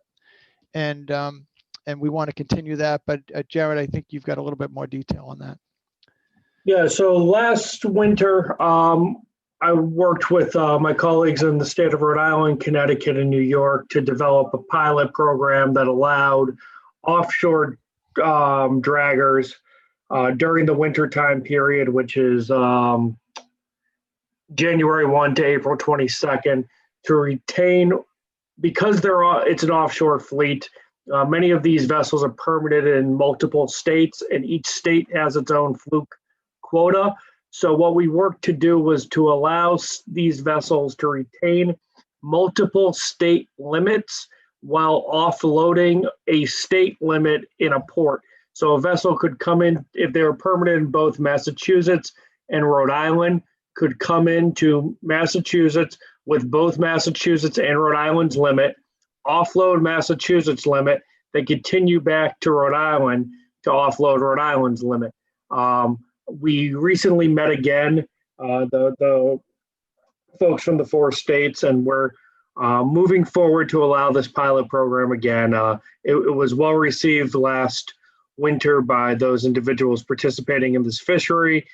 We had very few enforcement challenges, and I spoke with Lieutenant Colonel Moran. He supports moving this forward again for this year. It is noteworthy that towards the end of the season last year, we also incorporated black sea bass into this program. We were finding, because our limit is 100 pounds during the winter period. And I believe Rhode Island has a larger limit. Their vessels were going to Rhode Island and then to Massachusetts to offload the fluke to avoid exceeding our black sea bass limit when offloading. And that was running against the idea of the program, which was to make the vessels more efficient, and coming into Massachusetts first would do that. So we extended the program to allow black sea bass similarly to be brought in and landed in accordance with Massachusetts limits, but to be in possession of Rhode Island or Connecticut or New York's limit as well. And we're going to do the same again this year for black sea bass. So we'll be announcing this program in the next couple of weeks for enrollment for January 1, and it will run until either April 22nd or until the period 1 fluke quota allocation, which is 25% of the entire quota is reached. I'll take questions if there are any. I'm not seeing any questions, Mr. Chair. Okay, let's move along to the subcommittees for the commission. Does somebody want to handle this, Dan, or you want me? Yeah, to? well, we have a standing subcommittee on law enforcement issues, and it's been very useful in the past. We did a major rewrite of all the statutes through the legislature as a result of our last law enforcement subcommittee. So we'd like to reconvene that. And so for the commission members' edification, we can't have 5 of you meet together because that would violate the open meeting law. We would like to keep it to under 5, and we bring in DMF staff, and we also bring in the law enforcement representatives. I think Pat often brings in a handful of his offices from around the state, and we exchange ideas, and we often leave those meetings with good recommendations for rules to change or other actions. So Ray, I don't know if you want to either ask for volunteers or make some assignments, but we could use 4 members to meet. And I think, Jared, the intent is to maybe meet over the next month. Correct.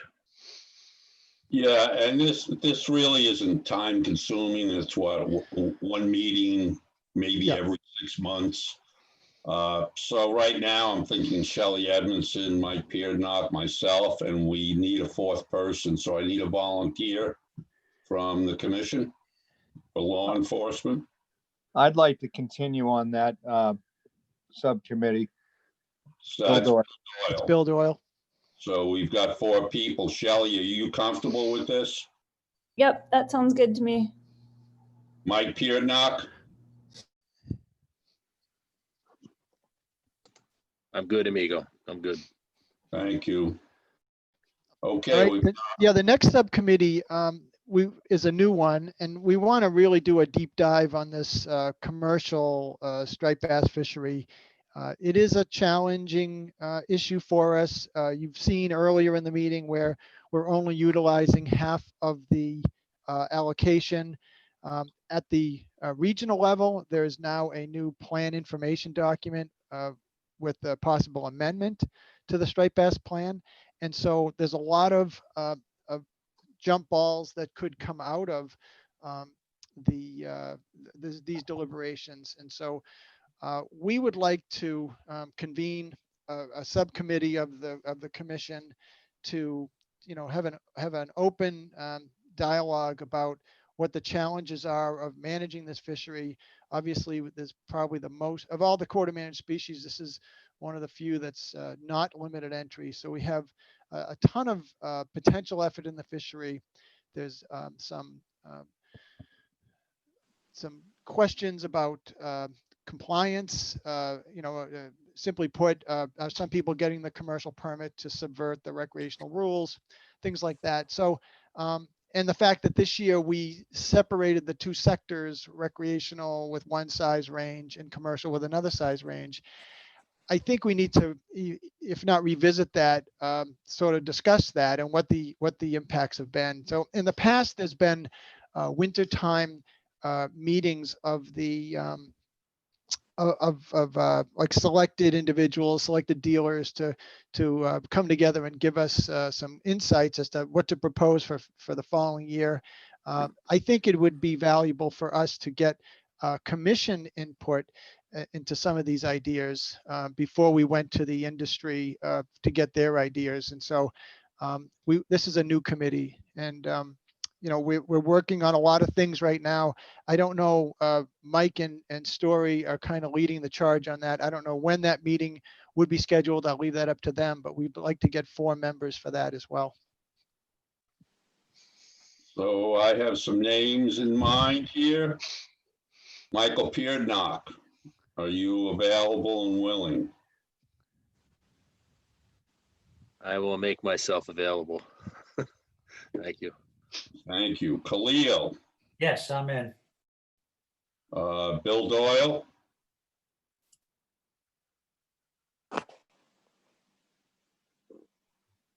Sure, Ray, thank you. and I've got myself on that committee. I know we're in COVID right now, so most everybody can make these meetings, these webinars.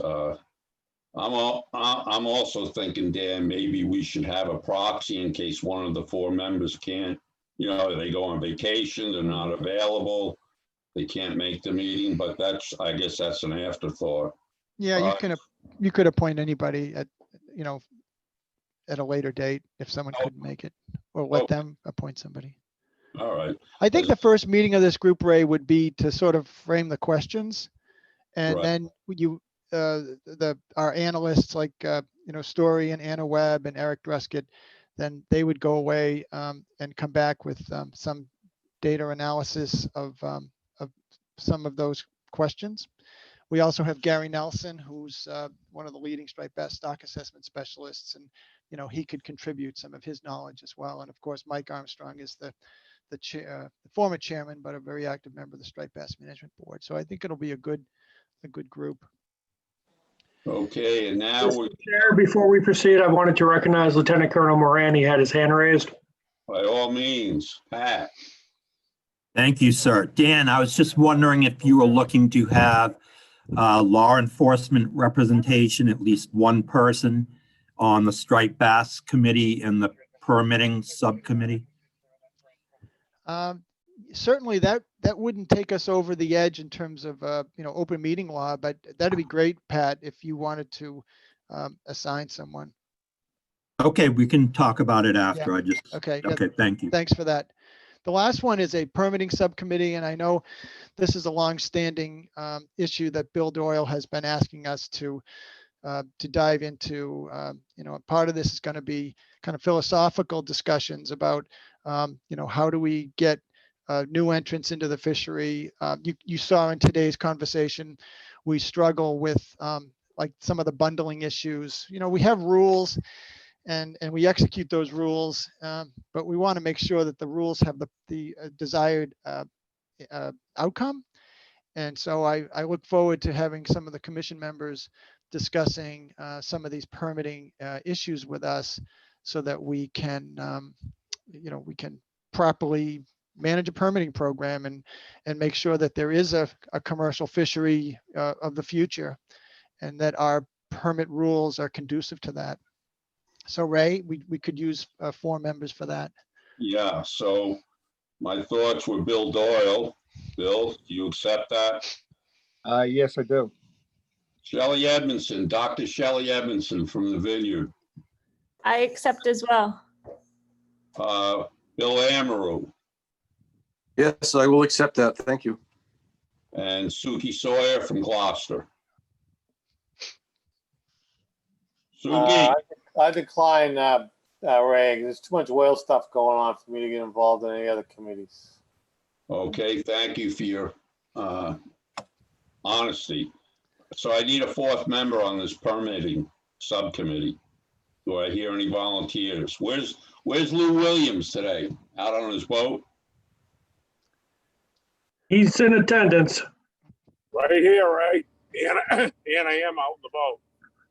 Well, would you like to come on this subcommittee for permitting? It's been an ongoing issue. Yeah, it's fine. I'll do it right. Okay, so we've got our 3 subcommittees. Everybody's been named, Great. so we can move along with this agenda.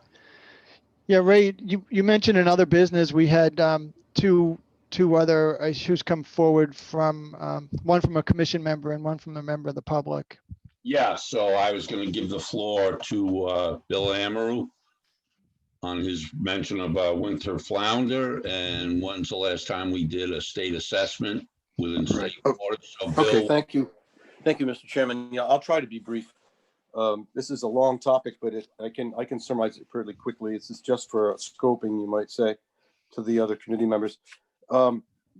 Many of the villages and towns in the on the Cape are doing dredging projects these days. Our coastal waters, as in many communities, are shoaling up considerably. And one of the requirements to go ahead and permit these things is to fit in with the presence or absence of certain species of fish that are managed. And in our area in New Orleans, we have a blackback problem, you might say, a winter flounder issue. We can't dredge except in the period of time when it's acceptable for dredging without impacting populations of winter flounder. My concern is that the surveys that were done to determine the presence of blackback flounders are quite old at this point, and surveys in general for the inshore waters all up and down the state took place many decades ago. And we all know that there have been environmental changes and population dynamics have adjusted.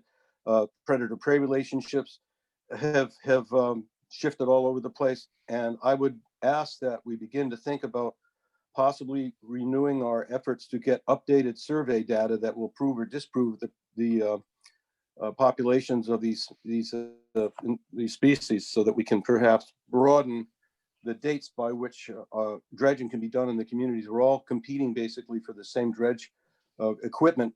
In our area, it's the Barnstable County dredge areas or programs rather that oversee what we do. And when you have 3 or 4 communities all constrained by the same dates, wanting the dredging to be done in a fairly short window, it runs from about Columbus Day to the first of the year in the fall. We end up with backlogs. So anyway, the question is whether or not the state division will get behind the possibility of renewing a updated and perhaps a complete resurvey of the stocks that were done, I guess, back in the 60s, some perhaps as late as the 70s, but I think most of them are 40, 50 years old now. And that's what I wanted to bring before the commission and to the department. Thank you, Bill. Ray, if I could respond to that, Catherine Ford, Dr. Catherine Ford of our staff runs our environmental review program, and it's she and her staff who prepare those letters advising DEP about those windows. And I've asked her to join the meeting today and just give a brief presentation. And after she does, I'd be certainly willing to assign a handful of DMF staff who work on this, and that would include Mike Armstrong and Catherine Ford and some of their staff, to kind of look at the winter flounder problem. We earlier in the meeting we talked about the ASMFC, presenting a winter flounder stock assessment, and in that stock assessment, it was clear that the movement of or the distribution of these fish is further offshore. So there's some validity to that. We just don't know at this point how much of a redistribution has taken place. But Catherine, could you give us a short a summary of what your project is doing on this issue? Sure. Yeah, Bill, I really appreciate you bringing this issue up because we're pretty familiar with the challenges. And just for a point of information, DMF does have a seine survey that occurs in Cape Cod salt ponds on the south side. And what we've seen in that survey, we know that there are still meaningful amounts of young of the year winter flounder in those embayments. The recent catches show evidence of recovery from time series lows that we saw in the 1990s. And more recent catches are close to the time series median. So for example, in 2019, 82% of the total catch was young of the year winter flounder. So we do think they're still in these embayments in important numbers.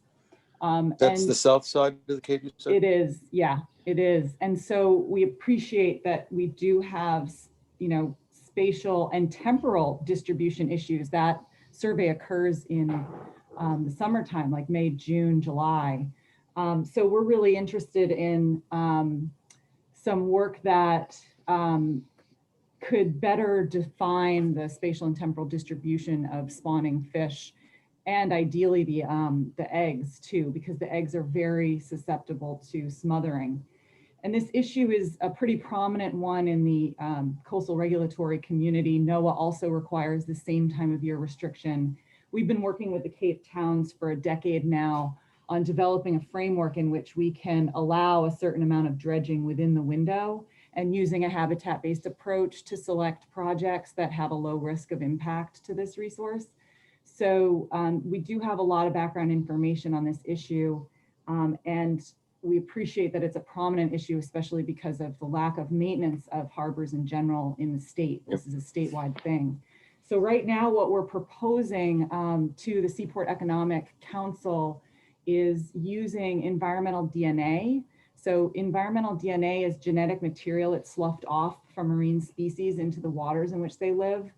And our hope is that by taking a water sample, instead of doing intensive fish sampling, we could take a water sample and analyze the genetic material and get a better idea of whether or not winter flounder are in an area, when they're there, where within an embayment they might be. So we're definitely interested in a more refined assessment. I completely support your recommendation for an improved assessment. And in that particular case with the Seaport Economic Council, you know, having a support letter or having specific outreach to the Lieutenant Governor would be really valuable because it's a political process. And yeah, I'd love to talk to you more about this. Okay, well, let's do it. Okay. I'll get information from Jared on how to contact you. Great. Thank you very much, Catherine. I'm happy to hear you're on board with Bill's idea. Dan, do you want to bring up the? Yeah, the last one, if Jared, so yeah, there you go. There's a map that's just been put up on the screen, and it is a historical closure going back to the 1980s, I believe, early 80s, maybe the late 70s. And it had to do with the regulation of what was at the time called bluefish gill netting. And I look back on it and I recognize that it was never really clarified as to what a bluefish gill net was. We know there's at least one. There was one operation that's remnant from that time period, and it's really a strike net. It's not a traditional sink gill net or a surface gill net, but it's a net that is set out in you know, a little closer to a seine, but it's a strike net, and this particular area is closed, and it was closed because in the 1980s there was conflict between charter boats and recreational fishing and the operations of these vessels. And at the time, bluefish was the only game in town. The striped bass stock was quite depleted in the early 80s. And the fishing for striped bass was quite poor, and bluefish were at a very high level of abundance and was the primary target of the recreational fishery. So this area was closed by at the time under Director Coates, and that closure still lives on. And I don't even know if most people know the closure is there, but I did get a request from the fisherman who does conduct this fishery over the summer, asking if we would consider lifting this closure. He didn't think it was all that necessary anymore. He didn't think there'd be nearly the conflicts that they had back 30 and 40 years ago. And so I advised him to make a request to the agency, and we would consider putting it out for future rulemaking to amend this or eliminate it or not.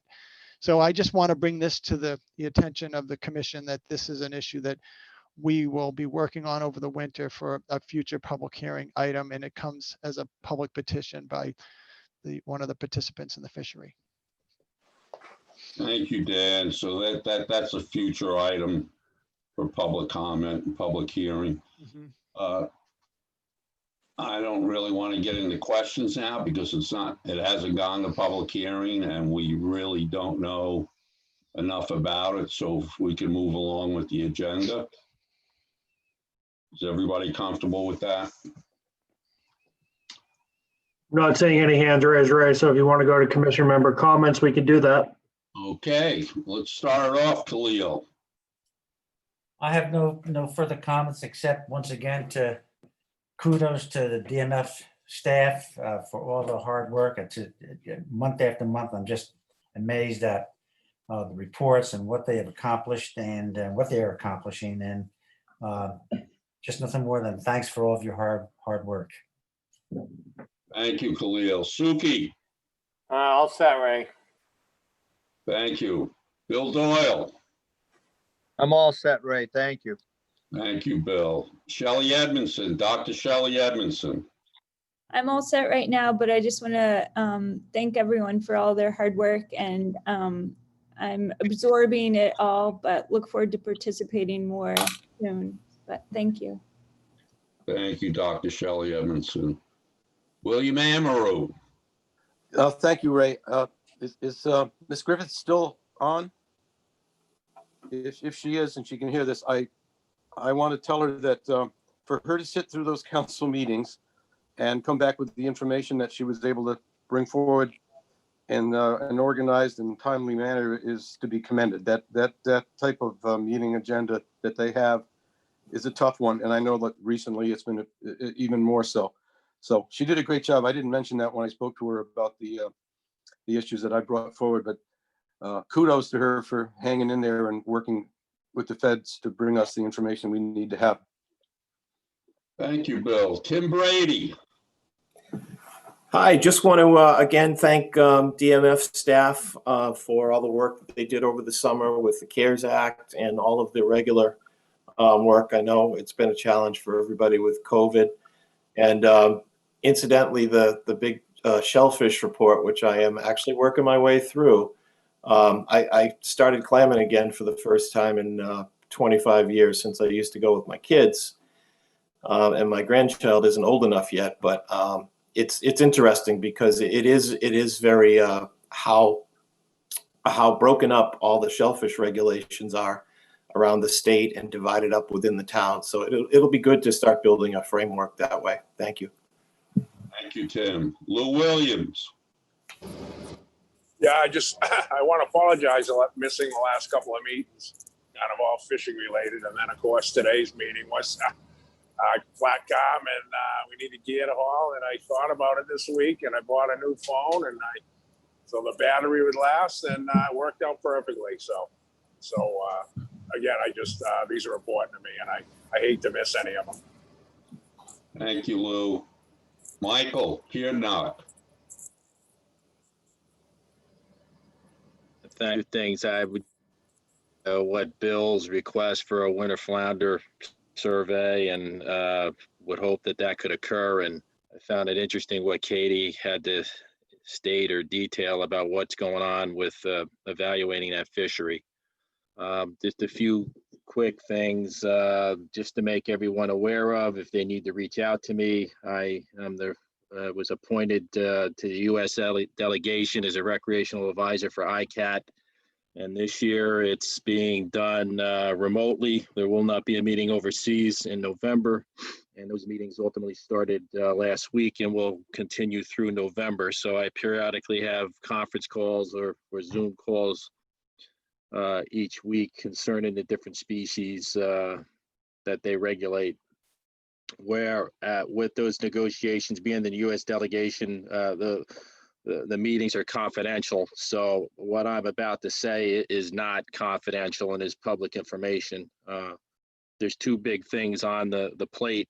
One is MACOs, and there's the potential that they want to have a prohibition on any MACO retention.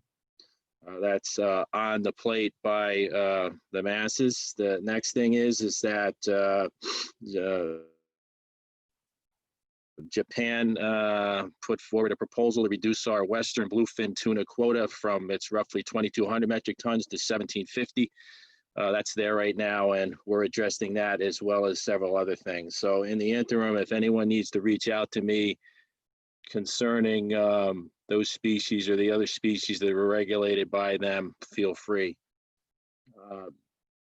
Next thing is, about a month ago, I was appointed as a recreational advisor on the ROSA Advisory Council. That's the Responsible Offshore Science Alliance, which that's a forum that was recently put together of recreational fishermen, commercial fishermen, and state and federal government representatives, of which Mass DMF is active on it and has been for quite some time. I just found out this week that I was appointed as the recreational representative on the executive committee. So needless to say, I have a lot on my plate, and I will endeavor to make sure I'm available for those meetings that are coming up the next few weeks. They seem like they'll be pretty straightforward, a one-shot deal, so I'll be happy to participate. Any issues concerning wind turbines or pelagics, feel free to reach out to me. Thank you.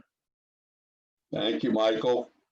I would just like to comment once again. I'm very thankful for DMF, the entire staff, the hard work they put in. And anytime you need to ask a question, Jared can give you the individual's contact number. But I'm very thankful that we have such a diligent DMF staff. Now I'm going to open this up to public. Any public comment? Any hands raised, Jared? Yes, Beth Casoni, you can unmute yourself. Good afternoon, Mr. Chairman. I'd like to say thank you also. It was a great meeting, and the DMF staff has always been there to answer our questions, and I'm proud to have them go to bat for us at all levels of fisheries management. Dan, you answered a lot of my questions on the CARES Act. Thank you very much for that. And then I do have one ask, and it's preemptive to the upcoming Zoom meetings for the public hearings regarding the right whale management. Is it possible to have a couple of practice runs? Because we've tried to get fishermen on Zoom meetings, and it has been, you know, some people's computers aren't able to Zoom. I think it would be beneficial to do some dry runs. Dan? Certainly, Jared. You're the Yeah, I Zoom can work master. with Beth on that. Yep. Okay. That would be great. That's all I have. Thank you very much, everyone. Have a great day. Thank you, Beth. Any We other? have Helen Miranda Wilson. You can unmute yourself. Hi, thank you for recognizing me. Some of you know me. I have many years of experience with shellfishing. Was on the Shellfish Advisory Board in Wellfleet for 9 years, and I also am going into my 9th year on the Shellfish Regulatory Board, which is the Select Board. I'm speaking not as a delegate of the Select Board, because my request to you, which I'm about to state, comes from response to this meeting. I